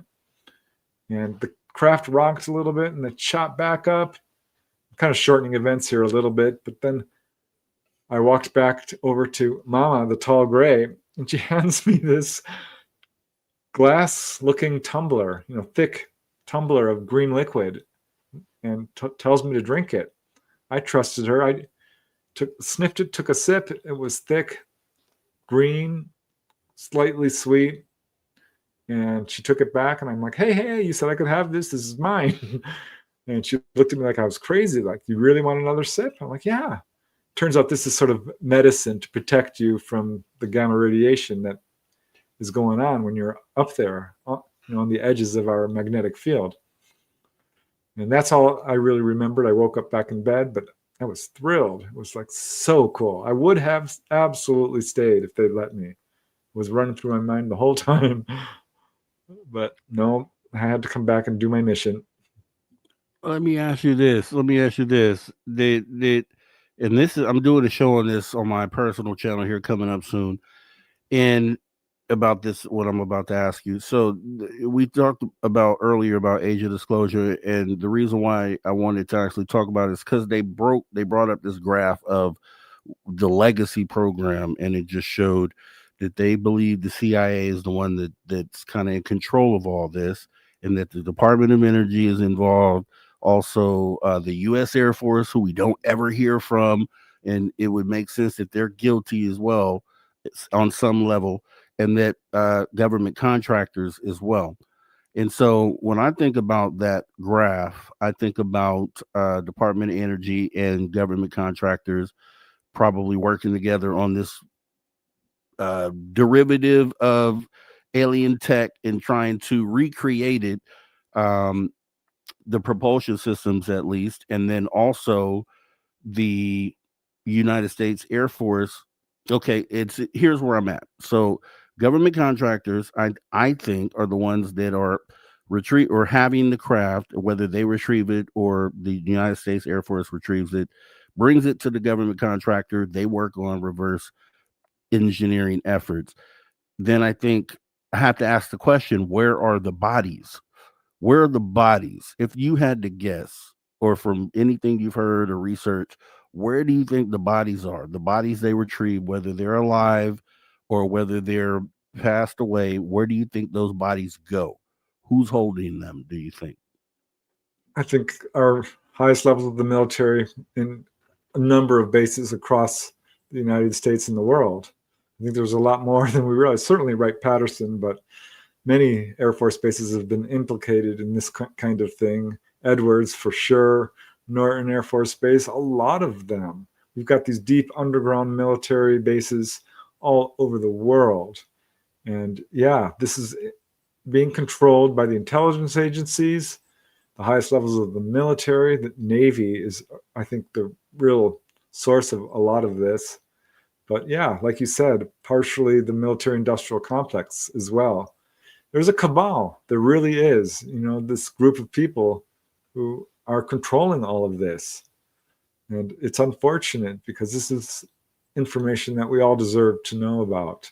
And I don't think we'll ever get complete truth and transparency from this subject from, the folks who are behind the cover-up. And here's where I'm at with it. I agree with what you just stated, and I was thinking the same exact thing. I'm thinking the Air Force is likely the culprit as far as them holding the bodies. Wright-Patterson Air Force Base, Edwards Air Force Base. All the activity appears to happen with the Air Force. So I feel, and it's just common sense for me says that the government contractors, we're not going to give the bodies to them, but they will hand over the craft to try to get them to work, because that's what they do. They build things there, so they wouldn't have it. Department of Energy wouldn't have it, so it would leave the Air Force, and then you go into those underground facilities, and potentially that's where these bodies are being held. So I agree with you on that point. And the question is that, when we talk about these extraterrestrials visiting a lot of Air Force bases, I guess in general, are they coming, or at times are they coming there? Because I know they go there for the nuclear material as well, but are they looking for their bodies? Are they looking to retrieve their comrades and their fallen comrades to do maybe something that we would do when we're trying to go in a war zone and retrieve bodies of our soldiers? Like, would they have the same mindset? That's just kind of what I'm thinking about. I don't know if it's the case, because I don't know an extraterrestrial to ask, but I would think it would make sense, if they value and love, one another the same way the human beings do. But I don't know if anyone can confirm that or not. What do you think about that? Yeah, well, I have heard that from contactees. Dolly Saffron talked to me about that there's sort of a race to get to the crash retrieval site first. And most often, in the majority of cases, they are scooped up by the ETs. But if there's a situation where the military is already all over it, well, that is allowed to happen, because the consequences of going in and dealing with all these people and having a conflict would be far more serious than it's worth having. Because while you are handing over matches to little kids, essentially, they're not going to be able to reverse engineer or understand the vast majority of what they've got their hands on. So, yeah, that does happen, absolutely, from what I understand. But there's also a certain level of laissez-faire going on where they've got them already, and they're going to be left alone. But I'm absolutely convinced we have not made any treaties whatsoever with these ETs in terms of trading technology. They are not handing over technology to a government that weaponizes everything. So that's pure disinformation and misinformation, in my opinion. And coming from a contactee angle, that's what I've learned. Yeah. And it makes sense. Who would ever do that? Would you hand a gun to a cage full of gorillas? I doubt it. They obviously have dexterity to where they could probably do something. You don't want them to figure that out, because they don't understand. They're not responsible enough to do that with. And we're the same way as far as that goes. But if they get a gun, they're not going to reverse engineer it either. So let them. Exactly. Thank you, because that's you're making my point on that.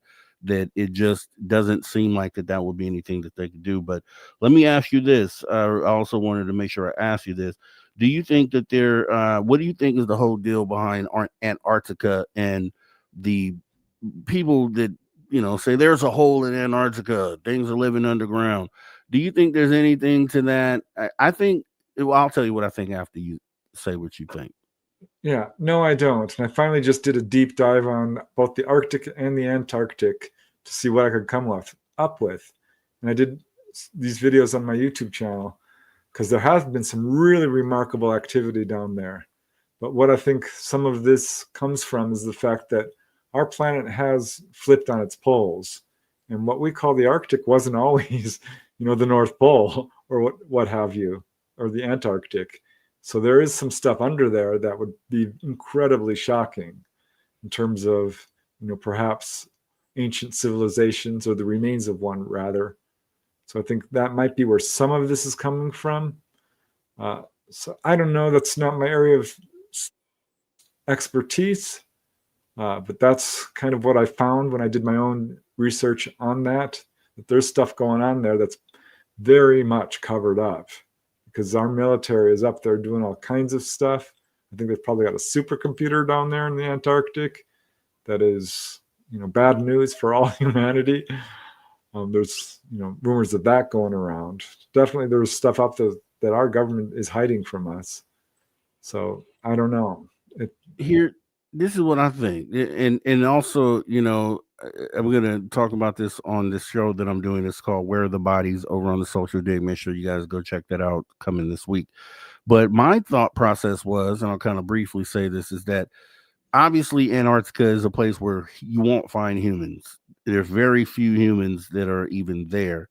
So if I were extraterrestrial and I wanted to come down and land somewhere where I didn't have to necessarily deal with anyone in that moment, I would land in Antarctica and then kind of branch out from there as far as places that I may want to visit while I'm there.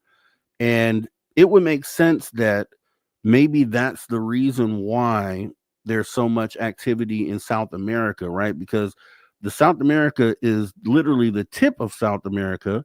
The bottom tip is really close to Antarctica. And so it would make sense that that would be the landmass that maybe would be first, observed, and maybe that's why historically there's so much activity to go, and it's dense jungle coverage as well, pretty much throughout the entire continent. So it would make sense that that would be maybe one of the first jump off points for anything that's on Antarctica. It's the closest piece of land you can get to that. And it would just, it kind of leans into, maybe that's the reason why they seem to have more activity there than other places. Had you ever even considered that or thought of that? Because when I was watching a video, it showed me how far it was. It's really, you could throw a rock from Antarctica to the southern tip of South America. Yeah, I think there's probably is some truth to that. I have thought of that. It's an incredibly inhospitable climate there.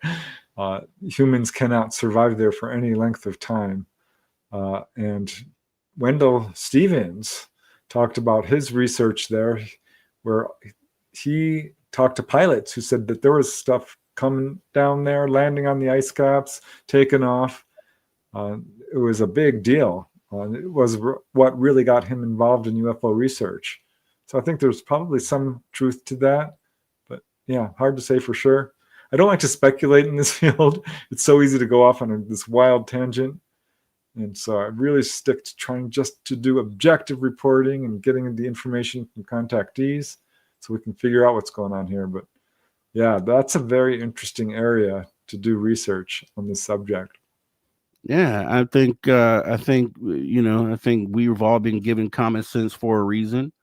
I think common sense is a superpower that we have. I think more than academics, common sense and logic is probably the tools that we're supposed to use to answer some of the questions that we have, right? And I think that's, I think that it's been proven, because there's a lot of times that you literally use your common sense to figure something out. I think that's the reason why we have it. So with that being said, I did want to also get a couple of these audience questions in here because we have about 6-7 minutes. Let's see. Victor wants to know, do you think the movie Fire in the Sky is real? Yeah, it was a wonderful documentary. Absolutely true in almost all of its details, except for the most important part. The onboard segment was entirely fictionalized. Such a shame, because that did not happen at all. That's not what happened. So there's talk about that movie being remade, because that's the most crucial part of the movie, and they screwed it up so bad. It set UFO research back decades, honestly, because people are like, oh my gosh, is this what happens? No, it's not at all what he described. But all in all, still a really good movie and mostly true in its details, except for that one segment. Yeah, and I heard him say, I think he wants to have it redone, right? I think, no, that was actually Whitley Strieber that said that, I think. But I know they're supposed to redo Fire in the Sky, so I hope so. maybe they'll take that different approach. Yeah. Roger Murray's asking, what was your opinion on 3i Atlas? Comet, not an ET craft. They don't travel that way. It takes them seconds to get here.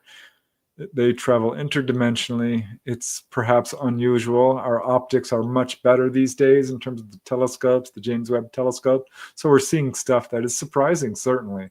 But there's not one reason that I find at all compelling or convincing to believe that this is an ET craft in any way. My opinion. Right. Mr. Melted, what is the scariest alien abduction story that you came across so far, the one that scares you the most? I honestly have talked to a lot of people, and none of them have been like nefarious, really. Some have been absolutely scary. I think one that really impressed me, well, Dolly Saffron's story is so extensive, but I wouldn't call it scary. But this one guy I talked to, Navy medic, was afraid to turn around because these ETs were communicating to him telepathically, and he asked them, "What do you look like?" They said, "Well, our appearance sometimes frightens people." And he asked them what they look like again. It said, "Well, we're not little and we're not green," because he had been joking about that. And finally, he just turned around and got a real shock. And he said it was very scary for him because he's 6'3". These beings were mantid beings, and they were 15 feet tall. He said one of their eyeballs was bigger than his head. So that was really intense for him because it took 3 steps, walked right over to him, and he said it looked down on him. So he knows exactly how tall this thing was. And he says he felt like a little bug next to it, ironically. Let me ask you this. It scared him so bad. Super Crazy Movie Geek wants to know, do you think there will be some kind of UFO disclosure event or announcement in 2026 or 2027? I do. And I think it'll be a dog and pony show. It's going to be little drip drips to lead you down the wrong path towards being frightened of ETs and ultimately probably a false flag operation. So yeah, they're tightly controlling this, and everything that they put out is all about fear and disinformation. Don't believe it for a second. They've never told the truth. They're still not willing to admit to Roswell or the Malmstrom incident or what happened at Edwards Air Force Base or the Capitol flyover in 52 that we all know happened. It's undeniable. They're not talking about it. If and when they can talk about that, I'll begin to listen. But otherwise, I don't care what they have to say because we're not getting the truth from them. So yeah, they're going to give us more lies. That's facts. That's facts. You heard it from Preston. We got Bob Thorson saying, Preston, do you believe Chris Bledsoe's story about the lady is true? And how do you interpret this entity? He's an absolute true contactee. I've met him. He's very sincere, very kind, very honest. He was healed by the ETs, by the way, of Crohn's disease. Every contactee has their own interpretation of their experience, and it's not my job to, do that for them. The person who knows best about their experience is the one who had it, and they're free to interpret it in the way they want.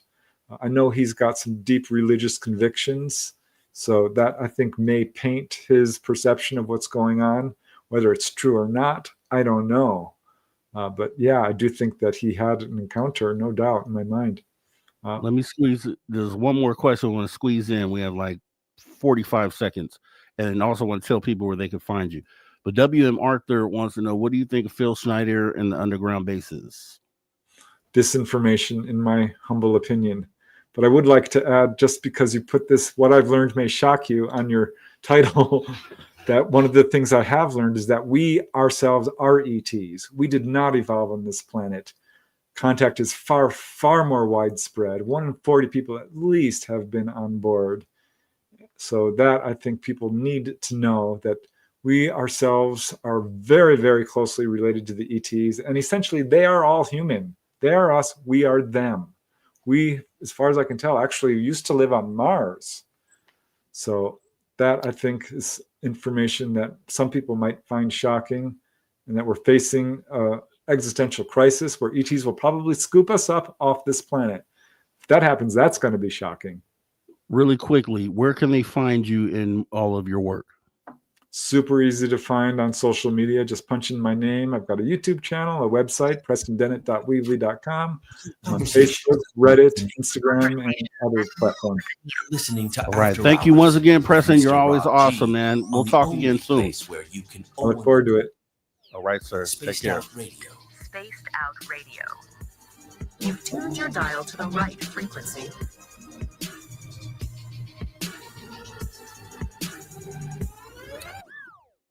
That was Preston Dennett, guys. Awesome stuff. We're going to go ahead and come back in hour 3, jam-packed. Steve Stock tells and told Miss Person Mystery. Drew Banky back with the After Hours wrap up. See you guys right after the break.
right, everybody. Welcome back. Spaced Out Radio, the After Hours radio show. We're in after hour number 3. We're coming back from the break right here.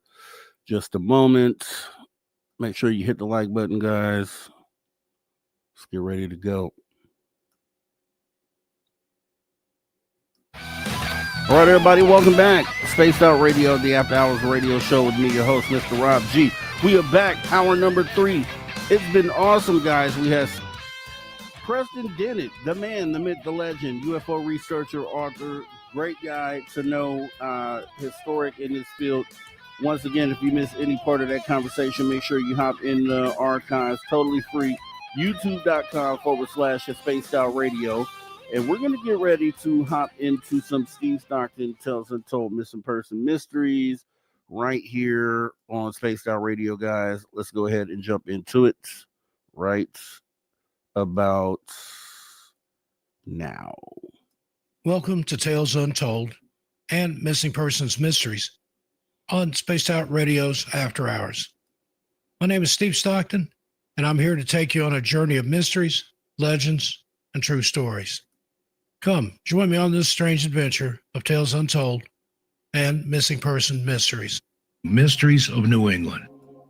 Known for its quaint small towns, colonial roots, crisp autumn colors, almost 15 million New Englanders call this region home. Though full of natural wonder and extraordinary beauty, New England is no stranger to the unexplained and has some incredibly dark secrets in its illustrious past. New Englanders are fascinated by unsolved cases that engage them emotionally and play on their fears. From the unsolved Lizzie Borden axe murders to the disappearance and murder of teenage lifeguard Molly Bish. In this video, we'll examine 10 of New England's most prolific and unexplained mysteries, murders, and disappearances. Join me. Let's walk and see. The murders of Andrew and Abby Borden, a.k.a. the Lizzie Borden axe murders. On a hot summer morning in August of 1892, one of the most infamous mysteries and murder cases in American history occurred in Fall River, Massachusetts, when 70-year-old Andrew Borden and his wife, Abby, were murdered by an axe in their home. Andrew's then 32-year-old daughter, Lizzie, reportedly found her father's body after returning home from morning errands. The family's maid, Bridget Sullivan, discovered Abby's body in the second-floor guest room. Though generally viewed as a reputable community member, Lizzie was deemed a suspect in the double homicide, and her trial began on June 5, 1893. Prosecutors alleged she tried to purchase poison the day before the murders and burned one of her dresses several days later. Fingerprint testing was common in Europe at the time, but the Fall River police were skeptical of its accuracy and never tested for prints on a hatchet found in the Borden's basement. The fact that no blood was found on Lizzie helped convince the all-male jury that she was incapable of the gruesome crime, and she was acquitted on June 20th, 1893. Some have speculated that the killer was Andrew Borden's illegitimate son, William Borden, who snapped after Andrew failed to submit to his extortion demands regarding finances. However, no other suspects were ever charged with the murders, and Lizzie succumbed to pneumonia in Fall River on June 1st, 1927. The Borden family home has since been transformed into the Lizzie Borden Bed and Breakfast Museum, which continues to attract visitors to this day. Located at 230 2nd Street, visitors at the bed and breakfast report doors opening and closing on their own, along with a mysterious floral scent that some attribute to the Borden's restless spirits. Next, we have the kidnapping and murder of Holly Parainen. On August 5, 1993, 10-year-old Holly Parainen returned to her grandparents' rural summer cottage on South Pond in Sturbridge, Massachusetts, where she was vacationing with her family. Holly spent the morning swimming with her father and 2 brothers. After returning to the cottage, Holly and her 5-year-old brother, Zach, walked a few hundred yards to a fence at the back of a neighbor's yard to visit a litter of collie puppies. Zach returned without Holly a short time later. The family looked for Holly, but only one of her sneakers was found near the roadway. A massive search was launched, but sadly, 73 days later, on October 23, 1993, Holly's remains were found in a wooded area near Five Bridge Road in Brimfield, Massachusetts. Now, while there's no shortage of persons of interest, Holly's killer has never been found. In 2023, the district attorney's office announced a slight breakthrough after a tank top was located at the crime scene, and the public was asked to help identify where the shirt came from or who it belonged to. Anyone with any information on the disappearance and murder of Holly is asked to call the Massachusetts State Police Detective Unit at 413-505-5993 or text a tip to crimes, that's 274-637, and type Solve Holly Paranen and your tip in the message. Now we have the kidnapping and murder of Molly Bish. On June 27, 2000, 16-year-old Molly Bish of Warren, Massachusetts, vanished just a day after she started working as a lifeguard at a pond in her hometown. The search to find her became the most extensive search for a missing person in Massachusetts history. Molly's story would later become the focus of a 2002 feature by Mel Allen, an editor for Yankee magazine. At the time of the article, Molly's parents still had hope that their daughter was alive. Sadly, Molly's remains were recovered just 5 miles from her home the following year. The party or parties responsible have never been found, making Molly's case one of New England's most frustrating unsolved mysteries. Massachusetts State Police encourage anyone with information on Molly's case to call their anonymous tip line at 508-453-7575. Next, the Smutty Nose Murders. On March 6, 1873, Karen Christensen and her sister-in-law Anathay were brutally murdered by an axe after midnight on the island of Smutty Nose, located off the Portsmouth, New Hampshire coast. Karen's sister, Maren Hontvedt, survived the attack and testified in the trial against the accused killer, Louis Wagner. Wagner, a drifter, was once a boarder at their Smutty Nose house. Maren's accounts of the attack horrified and fascinated the nation. Wagner was convicted and hanged at the Maine State Prison in Thomaston on June 25, 1875. Whether Wagner was actually responsible for the murders has been up for debate since his arrest and subsequent hanging. In March of 1980, Yankee magazine published a story about the gruesome crime, which sparked a letter from L. Morrill Burke, an associate professor at the University of Southern Maine. Burke concluded, quote, "The blood on Wagner's clothes was likely fish blood," end quote. The real culprit, in his analysis, was Maren Hontvedt. Professor Burke claimed that the wounds on the two victims were erratically placed, superficial, and inflicted by a, quote, "feminine arm rather than a man who could row the 12 miles to Smutty Nose in a dory," end quote. Burke went on to say not only did Maren survive the attack, but she was completely uninjured. Others speculate Maren's husband, John, is the killer. The Smutty Nose murders remain one of New England's most puzzling mysteries. The Berkshire UFO incident, also known as the Great Barrington UFO sighting, is one of American history's most famous UFO sightings. It occurred on the night of September 1st, 1969, in the small town of Sheffield, Massachusetts, located in the Berkshire Mountains. The incident began when a 36-year-old farmer named Tom Reed drove home from a family gathering with his mother, brother, and 2 friends. As they drove along a deserted road, they saw a bright light in the sky that seemed to follow them. The light grew larger and brighter until it was directly over their car. Suddenly, the car's engine stalled, and they heard a loud, pulsating sound. The next thing they knew, they were sitting in the car on the side of the road, about 300 feet from where they had been previously. They all had strange, unexplainable injuries and a sense of confusion and disorientation. Tom Reed later reported that he had a triangular burn mark on his neck, while his mother had a similar pattern on her wrist. The group returned home and reported the incident to the local police. The story quickly made headlines, and soon other witnesses came forward with their accounts of strange lights in the sky that night. The most compelling testimony came from a local radio station employee who claimed to have seen a large metallic craft hovering over the town. The incident gained national attention, and even the United States Air Force got involved. They sent investigators to the scene and conducted a thorough investigation, which included interviews with eyewitnesses and an analysis of the physical evidence. However, the report concluded that there was no evidence to support the existence of a UFO and that the incident was likely due to, quote, natural phenomena, end quote. Despite the Air Force's conclusion, many believe the Berkshire UFO incident was an extraterrestrial encounter. Numerous books, articles, and documentaries have been written and filmed in the years since the incident, and it has become a staple of UFO lore. One of the most intriguing aspects of the Berkshire UFO incident is the number of witnesses who came forward. While the original group consisted of only 5 people, more than 40 others reported seeing strange lights in the sky that night. Many of these witnesses were highly respected members of the community, including police officers, firefighters, and government officials. Another puzzling aspect of this incident is the physical evidence.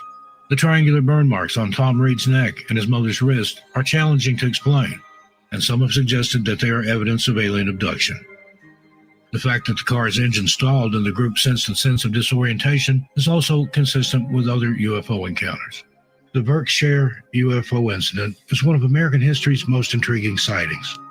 While the Air Force investigation concluded that there was no evidence to support the existence of a UFO, many people remain convinced that the incident was an actual extraterrestrial encounter. The number of witnesses and the physical evidence make the incident challenging to dismiss. And now, Frozen to Death, another of New England's most unusual unsolved mysteries, was chronicled by former Yankee editor-in-chief Judson Hale, who recounted the tale in his 1982 book, Inside New England. In 1939, Dr. Temple S. Fay of Philadelphia, who experimented with freezing human organs, gave a lecture in Providence, Rhode Island, in which he related a grotesque story he believed to be valid. Fay said the incident occurred just outside Montpelier, Vermont, around 1900. Dr. Fay read from an old diary kept by his late uncle, Williams. Williams visited a remote community outside Montpelier on January 7th and found all the community's elders lying on a cabin floor, drugged and unconscious. Williams describes how the elders were nude except for a single garment, carried outside in the bitter cold air and placed on logs. Williams continued, quote, "And the full moon, occasionally obscured by flying clouds, shone on their upturned, ghastly faces, and a horrible fascination kept me by the bodies as long as I could endure the severe cold. Soon the noses, ears, and fingers began to turn white. Then the limbs and faces assumed the tallow look. I could stand the cold no longer and went inside, where I found the friends in cheerful conversation. In about an hour, I went out and looked at the bodies. They were fast freezing," end quote. Fay continues, quote, "The next day, the bodies were covered with straw, placed in layers in a huge wooden enclosure to protect them from animals, and left there," end quote. The following May, all the frozen elders were brought inside and placed in tubs of warm water with hemlock until they revived, after which they went about their business refreshed by their long sleep of 4 months. What actually occurred in Montpelier that winter remains a mystery. That brings us to the Isabella Stewart Gardner Museum heist. On March 18, 1990, 2 men posing as police officers responding to a disturbance call entered the Isabella Stewart Gardner Museum in Boston, Massachusetts. Ultimately, this was only a scheme to swipe valuable works of art. The suspects tied up the guards and stole 13 pieces of art valued at more than $500 million, including works by Vermeer, Rembrandt, Degas, and Manet. It is the most significant theft of private property in terms of sheer value in history. It is speculated that the robbery was the work of a criminal organization, but no arrests have ever been made.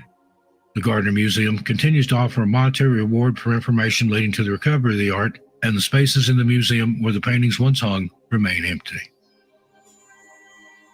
Next, the strange disappearance of Brittany T.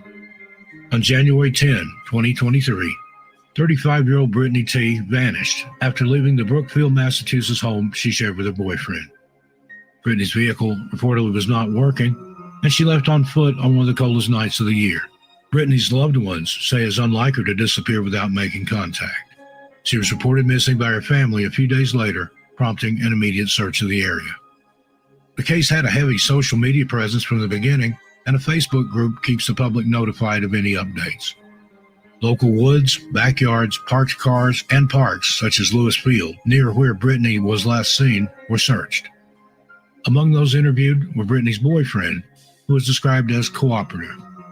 Authorities said there is no evidence a crime was committed, and no suspects have been named. Brittany T. is 5 foot 6 inches tall with brown hair and blue eyes, and was last seen wearing a black winter coat, hoodie, jeans, and work boots. As previously mentioned, temperatures were near record lows when Brittany went missing. Anyone with any information on Brittany's disappearance or whereabouts is asked to call the dedicated tip line at 508-453-7589. Next, the Betty and Barney Hill incident. Now, there have been numerous UFO sightings since the first reported one in 1947. One of the most notable is that of Betty and Barney Hill, an American couple who became famous in the 1960s for claiming to be abducted by extraterrestrial beings. The Hills were driving back to their Portsmouth, New Hampshire home on September 19, 1961, after vacationing in Canada. While driving through the White Mountains, they noticed a bright light in the sky that seemed to follow them. At first, they thought it was a shooting star, but it soon became apparent that it was something else entirely. As they continued to drive, the light grew closer and brighter, and eventually they could see that it was a large, disc-shaped object that appeared to be hovering above the treetops and was utterly silent. Barney stopped the car, and they got out to look closer. According to their later accounts, the Hills saw several humanoid creatures looking out at them from the craft's windows. These beings were described as about 5 feet tall, with gray skin and large wraparound eyes. They were wearing black uniforms and seemed to be communicating with each other in a language that the Hills could not understand. Terrified, the Hills fled to their car and left as fast as possible. They began to experience strange sensations, including a tingling sensation in their bodies and a buzzing sound in their ears. They claimed the car was vibrating and the steering wheel was becoming difficult to control. The Hills realized that they could not account for 2 hours when they returned home. They also noticed physical evidence that something unusual had happened to them. Betty's dress was torn, the lining was ripped out, and Barney's shoes were scraped and scuffed in a way that suggested he had been dragged. Over the next few days, the Hills began to experience strange dreams and nightmares. Betty dreamed of being taken aboard the craft and subjected to a medical examination, while Barney dreamed of being interrogated by these beings. These dreams and nightmares continued for several weeks, and the Hills became increasingly convinced that aliens had abducted them. Eventually, they sought the help of a local psychiatrist named Dr. Benjamin Simon. Under hypnosis, Betty and Barney recounted their experiences in great detail, including their encounters with the beings and the medical procedures performed on them.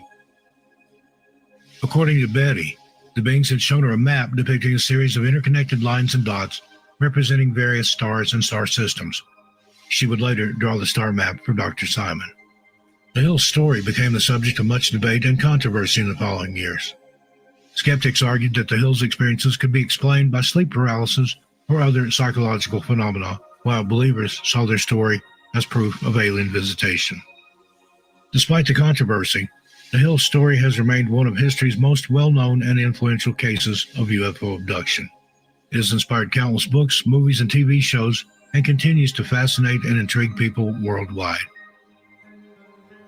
And finally, we have the disappearance of Kathy Moulton.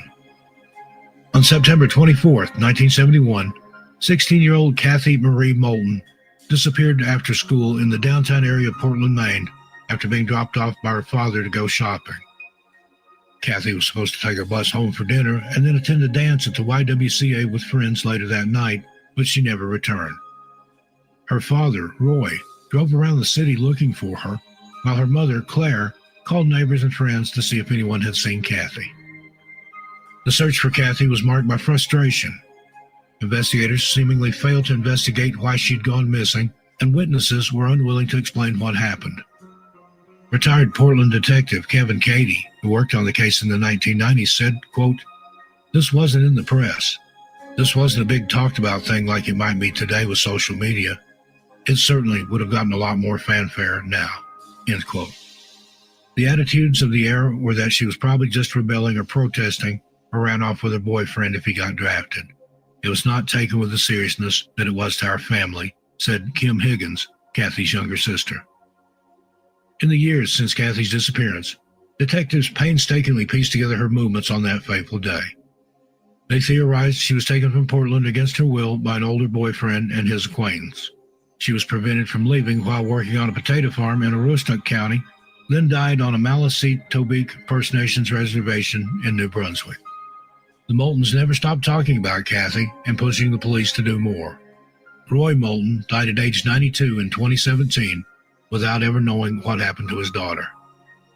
Kathy's body has never been recovered, and no official suspects have been named in the case. This remains one of the oldest active missing person cases in Maine and the United States. Kathy was last seen wearing a navy short-sleeved wool dress, a navy double-breasted box coat with brass buttons, and carried only her brown leather bag. She had had 2 eye teeth removed prior to getting braces. If you have any information regarding the disappearance of Kathy Moulton, please contact the Portland Police Department at 207-874-8479. Well, friends, there you have it. What do you think of these strange unsolved mysteries from New England? I look forward to your comments, but please keep it friendly and respectful. Until we meet again, be good to yourselves and each other. I'm Steve Stockton, and I'll see you a little further on down the trail. And tell your animals, Steve says hi. Steve Stockton tells Untold Missing Person Mysteries, guys. We're going to jump right into After Hours wrap up with our guy back in the building. You know who he is. He is Drew Banky. You're an irredeemable monster! Come here, I'm going to eat you. Get in my belly. Kick him in the north! Go it! That man's got narc! You're a monster!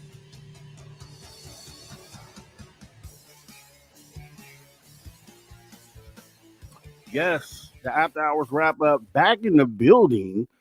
That guy right there, Drewski Banky. Glad you're feeling better, man. I heard you was under the weather last week, man. Yeah, man, it hit me like a ton of bricks last Saturday.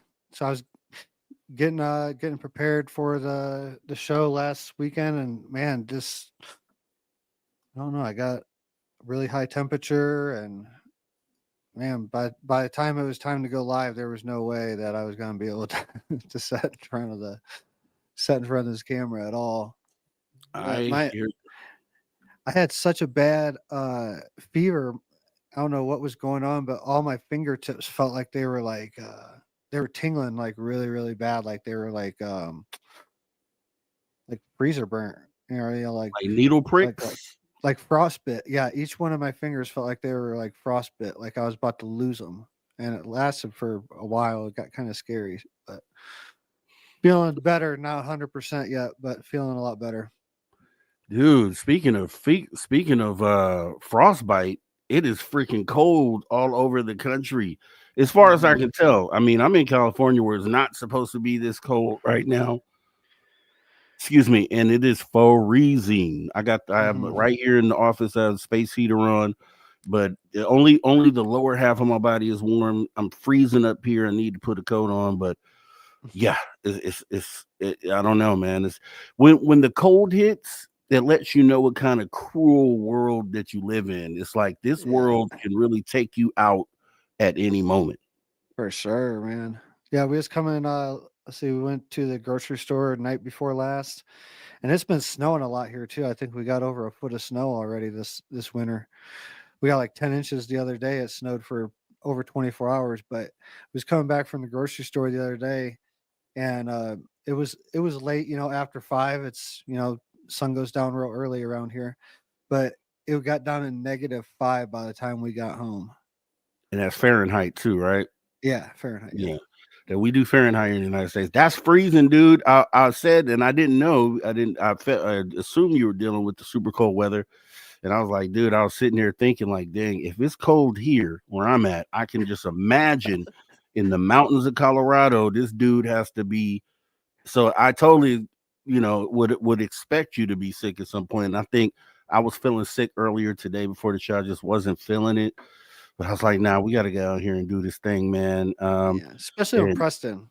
Preston's always a good show. So, yeah. Preston Dennett is like I think people take him for granted, truthfully. I think he's, I've looked at the research that he's done, and it's, man, he has so much material. You go over to his channel, which I recommend you guys do. Preston Dennett has endless material, all from his research, which I think is awesome. Yeah, he's on point. He's done a lot of work. I've probably been involved in probably half dozen interviews with him over the years, and he's always just delivers. Always delivers, and we'll be delivering some more right after this break on Spaced Out Radio. the After Hours Radio Show with me, your host, and this guy right here, my guy Drew Banky, stepping in with the After Hours wrap up. Awesome stuff as always. We'll see you guys right after the break.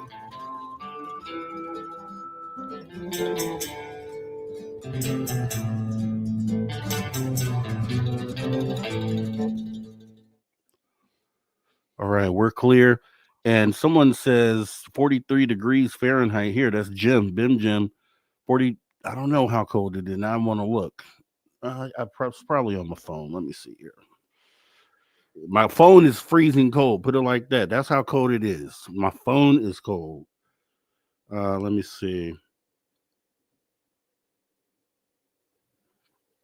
55. Wait.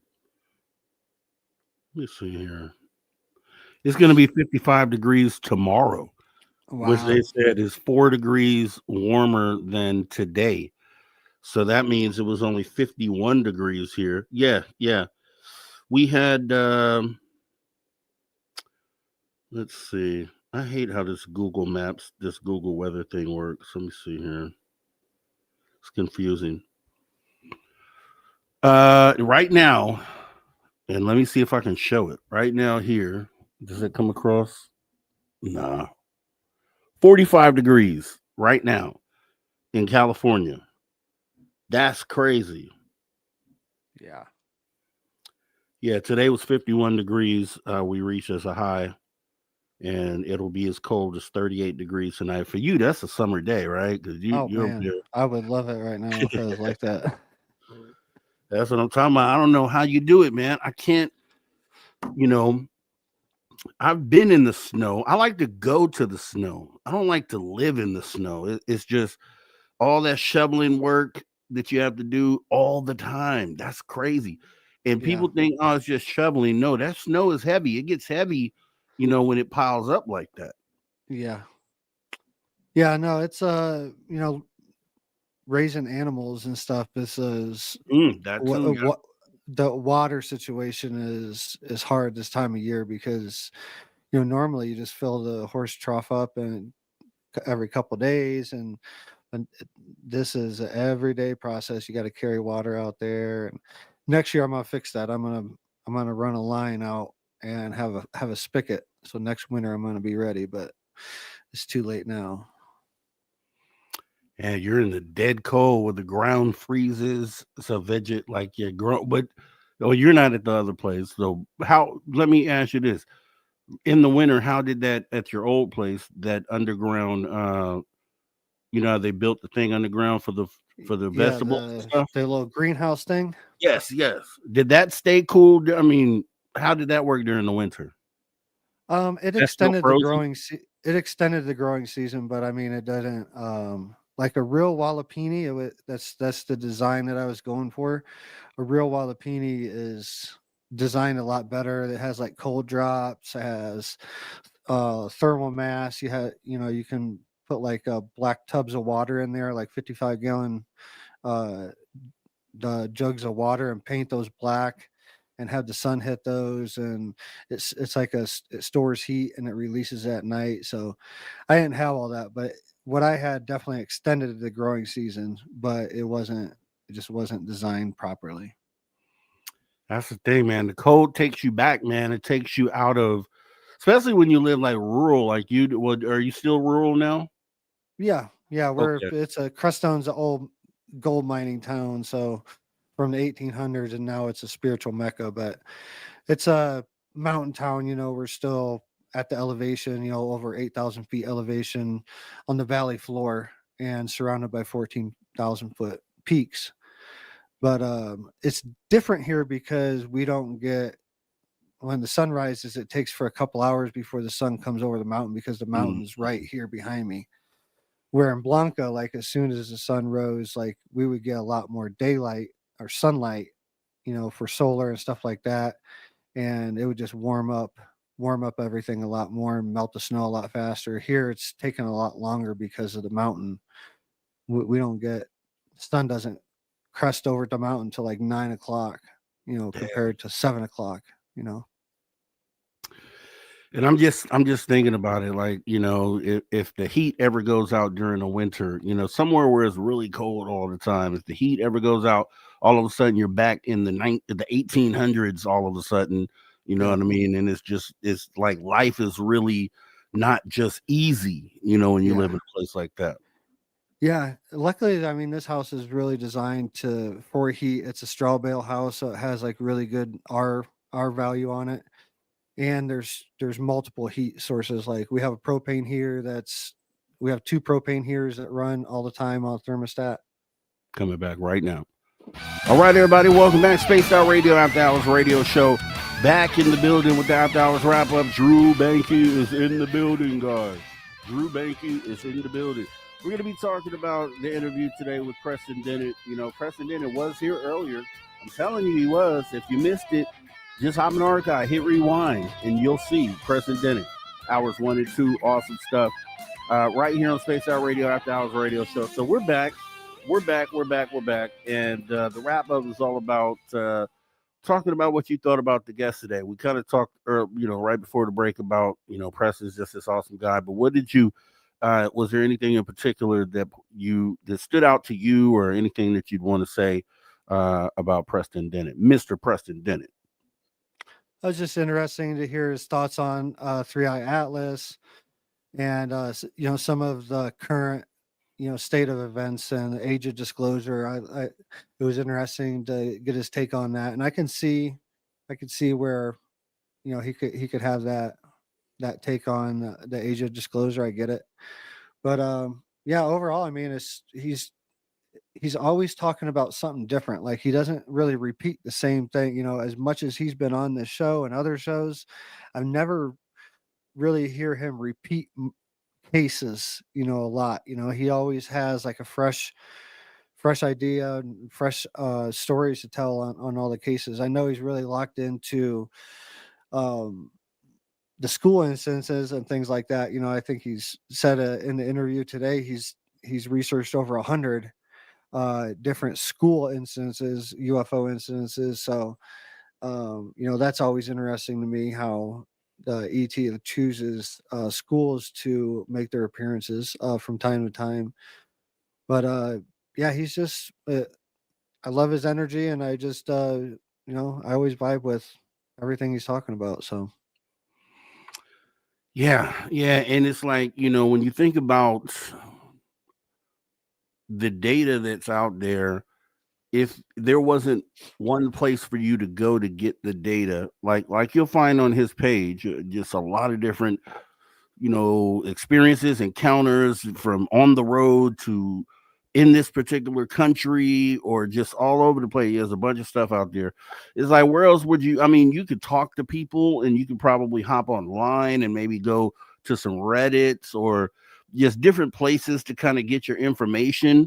But I always appreciate when we have researchers, or when I'm able to talk to a researcher that is taking the time to kind of make sure it's all in one place for people to find. I think that's the biggest thing, because it just showed you.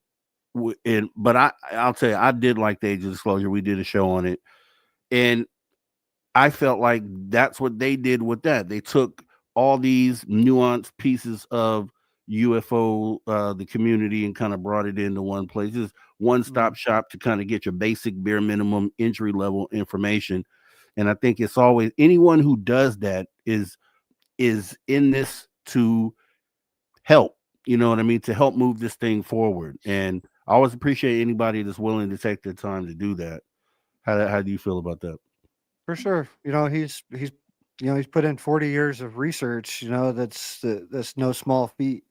And, I do agree his point, bringing up the age of disclosure, why it kind of rubbed him wrong, is they did echo the threat narrative a lot in there. And, I think that was done mainly to, like a lot of times, like for the congressional meetings and things like that, they have to say something like that to keep it in the discussion, because if it's not a threat, like it's it falls under different categories. So I think a lot of them that mentioned it in the documentary really truly don't believe deep down that there's a threat narrative. Because let's be honest, like if they wanted to do something, they would have already done it. Like if they are advanced as we say they are, the ETs, then the argument's always been they would already done something. And I think that's a very valid argument. But for them to put it out in the documentary and to say it over and over again, like in the documentary, they did say it a few times. And I do agree, like that is false information from my viewpoint that I very, very strongly feel. I echo Preston's feelings on that. I've said it, it's not a secret of my stance on what ET is. I think it's us, just like Preston was saying. So the threat narrative, when I do hear it, it does raise my eyebrow, but I think it's done for a specific reason to keep this conversation going inside the Congress and Senate and things like that.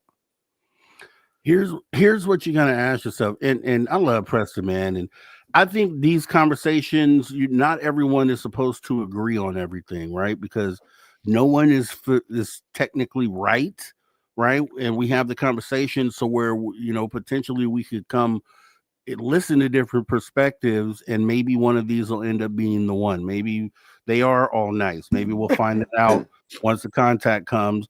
Maybe we'll find out that no, they weren't all nice, and some of them are actually pretty evil. And so it's cool to have the conversation. But here's one thing.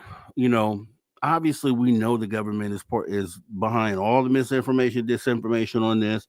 Yes, Age of Disclosure had a lot of government representatives in there. Do you immediately call that a psyop, though? I don't know. And here's the reason why I say this is there in a lot of the encounters that normal people have. When I say normal, just people walking around normal life, civilians. You're not necessarily going to be in a conflict or set up to be in a conflict with any of these things, right? Because you're not in the sky, you're not in a fighter jet, you're not approaching them in that way, you're not testing them, so you may not get to see that part of it unless the government allows you in to see what happens when F-22 goes to intercept one of these UFOs. Maybe they feel threatened in that moment, and maybe that's when they show their true side.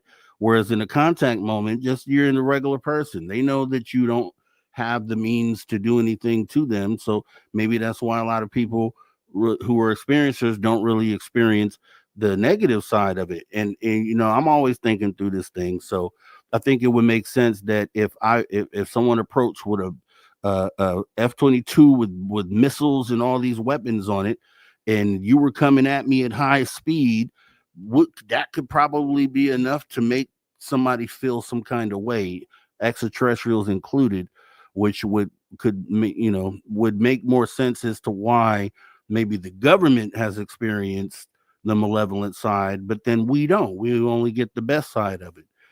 It can make sense, right? So it could be a world where both things are correct, where when they're dealing with civilians, you don't really get to see that because you don't have any conflict. But if you sock them in the face or something during one of your encounters, maybe they might sock you back, right? And then is that considered, or maybe it's just them reacting to something that you did. And so I think there's a lot of that going on where everybody could potentially be right on this. What do you think about that? Yeah, it could be something we're not even considering. This is outside the realm of really what we're just now trying to come to grasp with the idea that we're not alone. Like this could be a totally different thing that we don't even know. Like, it could neither one of those sides could be true. It could be something totally different. Yeah. So, time will tell. Who knows? All it is now is just each person's perspective and how they view it from their perspective. That's the thing about this field. That's the thing about the phenomena is it's definitely perspective. No one's right, no one's wrong. You know what I mean? For sure. And I just feel like you just always have to be open, even if you have a narrative and you maybe think a certain way about what the phenomena is. Still got to be open to what the next person's saying, because technically neither one of us have the real answer to it. And so it should just be an open conversation where we're bouncing these ideas off the wall. And I think Preston's always good at that, right? And another thing is, I'm glad that, and I bring this up often, is that being open to skepticism and to skeptical opinions is always a plus in this field. And that's why I make sure that we frame it that way, because there are going to be skeptics in the audience that are going to, who don't fully believe in this, are going to want to ask different type of questions or want to hear what this person thinks about us, maybe a skeptical viewpoint in this. And, you know, we look around in this field, and I think you can tell where skepticism isn't accepted, because someone will say something skeptical and then you get a reaction to that one. Really, it should just be, you know, their opinions count too, and it should all definitely be a part of the conversation. For sure. Yeah, but I mean, Preston's opinion comes backed by 40 years of investigation, so it holds a little more weight than most. But yeah, I mean, everybody's ideas are, you know, no one. I don't know if we're ever going to really know. Like, will we ever get the answers that we're looking for to some of these questions? Like, who knows? We might not see it in our lifetime. Hopefully, we do. It seems like the speed that everything is unfolding, that it would unfold in our timeline, in our lifetimes, that we would have a little more clarity by the time that we take our last breath. But you know, it's fun to theorize on. It's a fantasy that a lot of us had growing up. You know, there was a lot of alien movies and things like that growing up that we saw. Star Trek was big back in the day, and Doctor Who, the time traveling show. I remember used to watching that. But now, I mean, these things are not fantasy anymore. We're having an actual real life discussion on a lot of these things. And it's just, even if it, you know, if this is my last day here, this has been an amazing unfolding of everything, you know, even to this point. So yeah, I'm excited to see what's going to happen in 2026. You know, we're coming down to the end of this year, and a lot of changes for everybody. So I'm excited to see what'll happen next year. Yeah, and we're having back-to-back bangers, because we had Preston on tonight, and then we have Mary Rodwell on tomorrow, which is going to be awesome. We had Susie Hansen last weekend, you know, which is great. We have the Dr. David Gruder come in talking humanity and just being really giving different perspectives. I mean, we're having banger shows here, and it's definitely going to be another one tomorrow. But Preston is, you know, anytime you can get someone that has as much content as he has, I mean, you can ask him anything and he's likely, you know, at least researched it and can give you an answer, you know, and based on his opinion, as you said, as someone who is not, no one's an expert, but someone who is really versed and vetted in the information that they provide, like Preston and many others. It was cool to see, you know, some of the people that he mentioned as some of the people he looked up to as far as researchers in this field. And, you know, that they all come from a time, the first generation researchers versus his generation of researchers. They all, you know, his generation learned from the first generation of UFO researchers. And I think it was a lot more pure back then as far as the way to approach an investigation, and then the intent, versus now where anybody and their mother call themselves a researcher. But like, what are you researching? Like, because you're not putting, I don't see any date. Where's your data at? Where are you compiling data today? Like, how can't just be a researcher if you're not compiling data? That's crazy. Yeah. Well, a lot of people call themselves researchers, and all they do is listen to podcasts. So they're researching podcasts. That's what they're doing. That's what they're doing. But they had, you know, I think there's a place for this. And I said this earlier, and some people just don't agree with this, which is okay.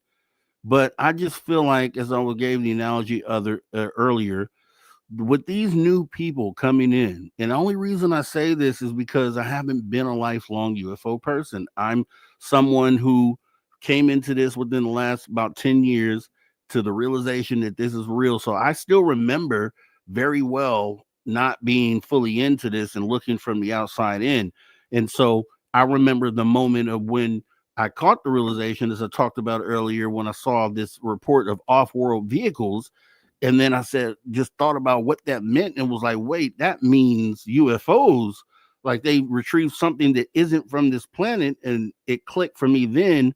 And I remember coming in. So I know what these people are going through, the ones that are never thought about this and then now are catching these news stories, News Nation, all these national congressional hearings, all this stuff. In that moment they're having and going through, now they'll be in, but they're at the beginning, right? So you got to it's just like grade school. It's like school.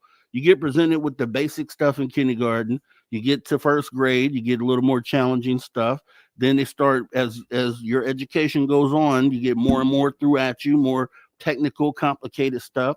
But I think we should all be starting with the bare basics. And I think and that's why I liked Age of Disclosure, because I think if I were coming in early and didn't know anything about all the wild stuff that happens once you interact with these things, I would want that basic communication first of what this might be. You know what I mean?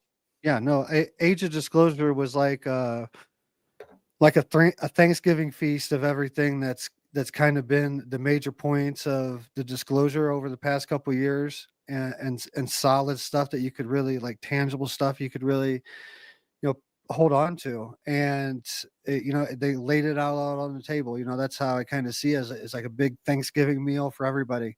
It was right at the top of, it was the number one rented whatever film or whatever on Amazon Prime for, I think, 2 weeks straight. It just fell off the number one.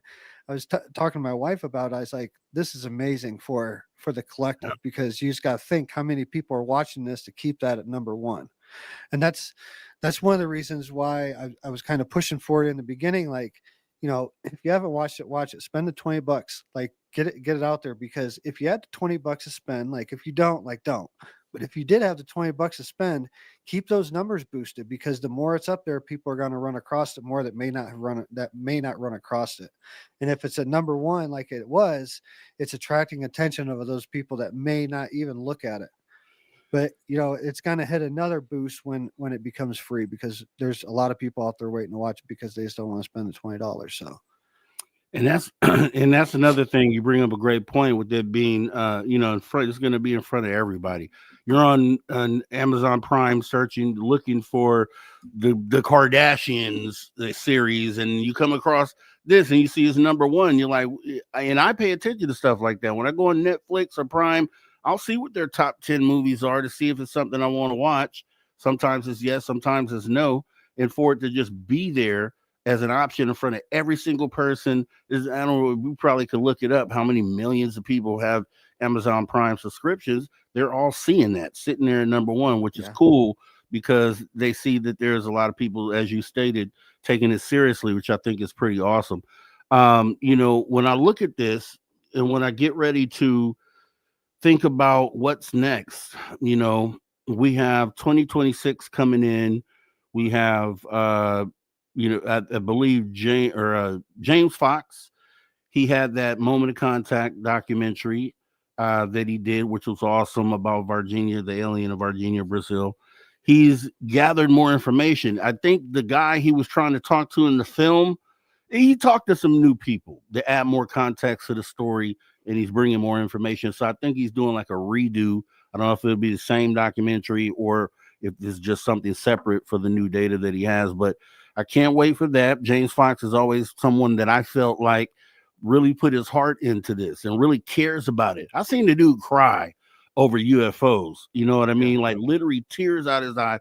That means you care. When you get emotionally, when you react emotionally, that means you care about the thing that you're doing and you're talking about, right? Yeah. And then Steven Spielberg, who, as Preston was saying earlier, he was surprised he hadn't done a part two, and I forgot to tell him, like, he has this movie coming out next year. And I just really think that, because I know when they originally interviewed him back when Close Encounters came out in the 70s, he hadn't had an experience. And I think still to this day hasn't had one. And he was kind of doing it for, because he was helped out by Jacques Vallée. But I think at this point, when he looks at everything that's currently going on and seeing how his movie is still impactful and how now it's being talked about by Congress and all these people, I just really expect what he's going to put into that film to exceed Close Encounters of the Third Kind and be something game-changing, something I'm looking forward to. What do you think? Yeah, I'm looking forward to that too. That's definitely on my list. So I can't wait to see, what directions that's going to be. And I hope Jordan Peele hops back into it too, because he was supposed to do something, not necessarily a second note, but he's supposed to continue in that same little world. And I think he's on to something with the craft being alive. And I'd love to see where he goes with that. And let's get this conversation on the global table, man. Let's I don't know what else they could do besides what they're doing right now. So I guess the president's stepping out, because that's a thing that people want to see. So I guess that would maybe be the next thing. I don't know that it happens with our president. It doesn't matter. I don't care what president does it, or president of this country or president of somewhere else. Somebody just do it. You know what I mean? Do it for the people that require that for their, confirmation. The people that require government interaction and requires governments to step forward and talk about this. Do it for them. You know what I mean? So then everybody is kind of included, because I think there's still a group of people who won't really accept it until that happens. For sure. Yeah, there's people who need that. They need the South Lawn, and someone, maybe even not the president, or someone from his cabinet to step forward. Like, it needs to be something like that. And there's a group of people, like we said before, there's these groups of people that need different things, and that needs to happen so we can bring in the fold of the people that need to hear that. Yeah, it's going to be a beautiful day when humanity is just all on the same page, all together, like we're supposed to be. Imagine that feeling, dude, when we're really together globally, everywhere. No more fights, no more any of that opposition. Is just, we're all human beings. We're not labeled by countries anymore. We're not labeled by races anymore. We're just all human beings, and we're now together moving forward. Beautiful day that I'm looking forward to. Last comment for you is 30 seconds left. Just see y'all tomorrow. It's been great. And going to Austin next week. Awesome stuff. Awesome stuff. So guys, we're going to get ready to shut this thing down as we come to the end of the show. It has been totally awesome. As you know, whenever we have Preston on, it's always a great show. And we always appreciate that he takes the time to come by and hang out with us. We will be having Mary Rodwell on here tomorrow. We'll be going deep with her too. So we're going to thank her ahead of time. We also want to thank this guy right here, Drew Banky, stepping in with the After Hours wrap up. We want to thank our guy, Steve Stockton, Tales Untold Missing Person Mysteries. Tonight was UFO stuff, but he normally is talking about missing people, which I think is very important. So we want to thank him for doing that. We also want to thank the man that you hear right here, Mr. Ron Bumblefoot. He's the man that rocks us out each and every show, telling us to never say never again. Because, yes, guys, the phenomena is real. It's definitely real. So that means anything and everything beneath that is possible. If you love the show tonight, make sure that you show your appreciation by hitting that like button. Also, throw your horns up.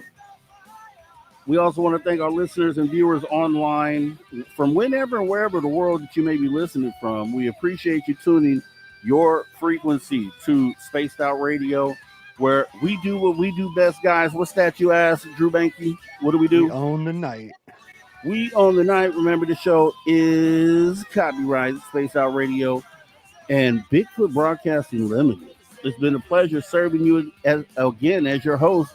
I'm Mr. Rob G. That's Drew Banky. This is the After Hours Radio Show.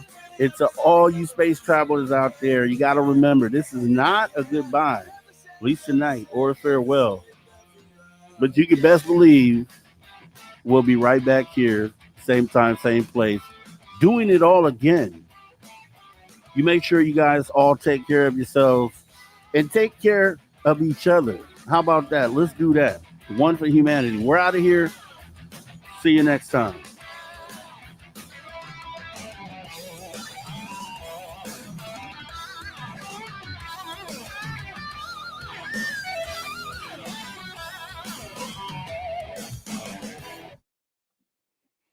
All right. Fantastic show, guys. We do appreciate everything that you guys brought to the table tonight. Joining the conversation, Preston Dennett once again was an awesome guy for coming on in tonight. We'll be doing it with Mary Rodwell tomorrow, right here, same time, same place. Getting it in, guys. So we'll jump up out of here, get ready to go. Want to leave you guys with our closing theme, which is We Want Retribution, because we're going to get it. We're going to get it one day. We're going to get it. Till next time, guys. See you tomorrow night. Take care.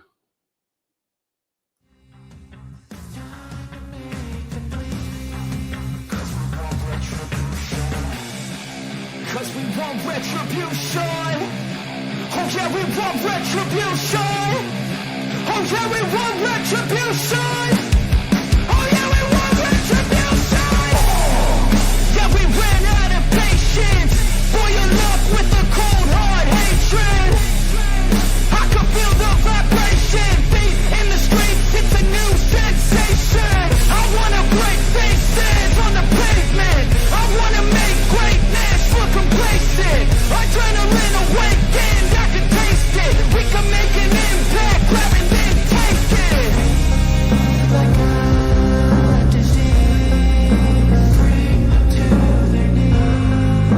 Take for their disease. Just like a wind, spread into the streets. Time to make them bleed. Cause we just want retribution. Let's go light up the darkness. Make true of an empty promise. Flip cards into weak and harmless. Take to the streets and turn them to a mosh pit. Cause we want retribution. Oh yeah, we want retribution.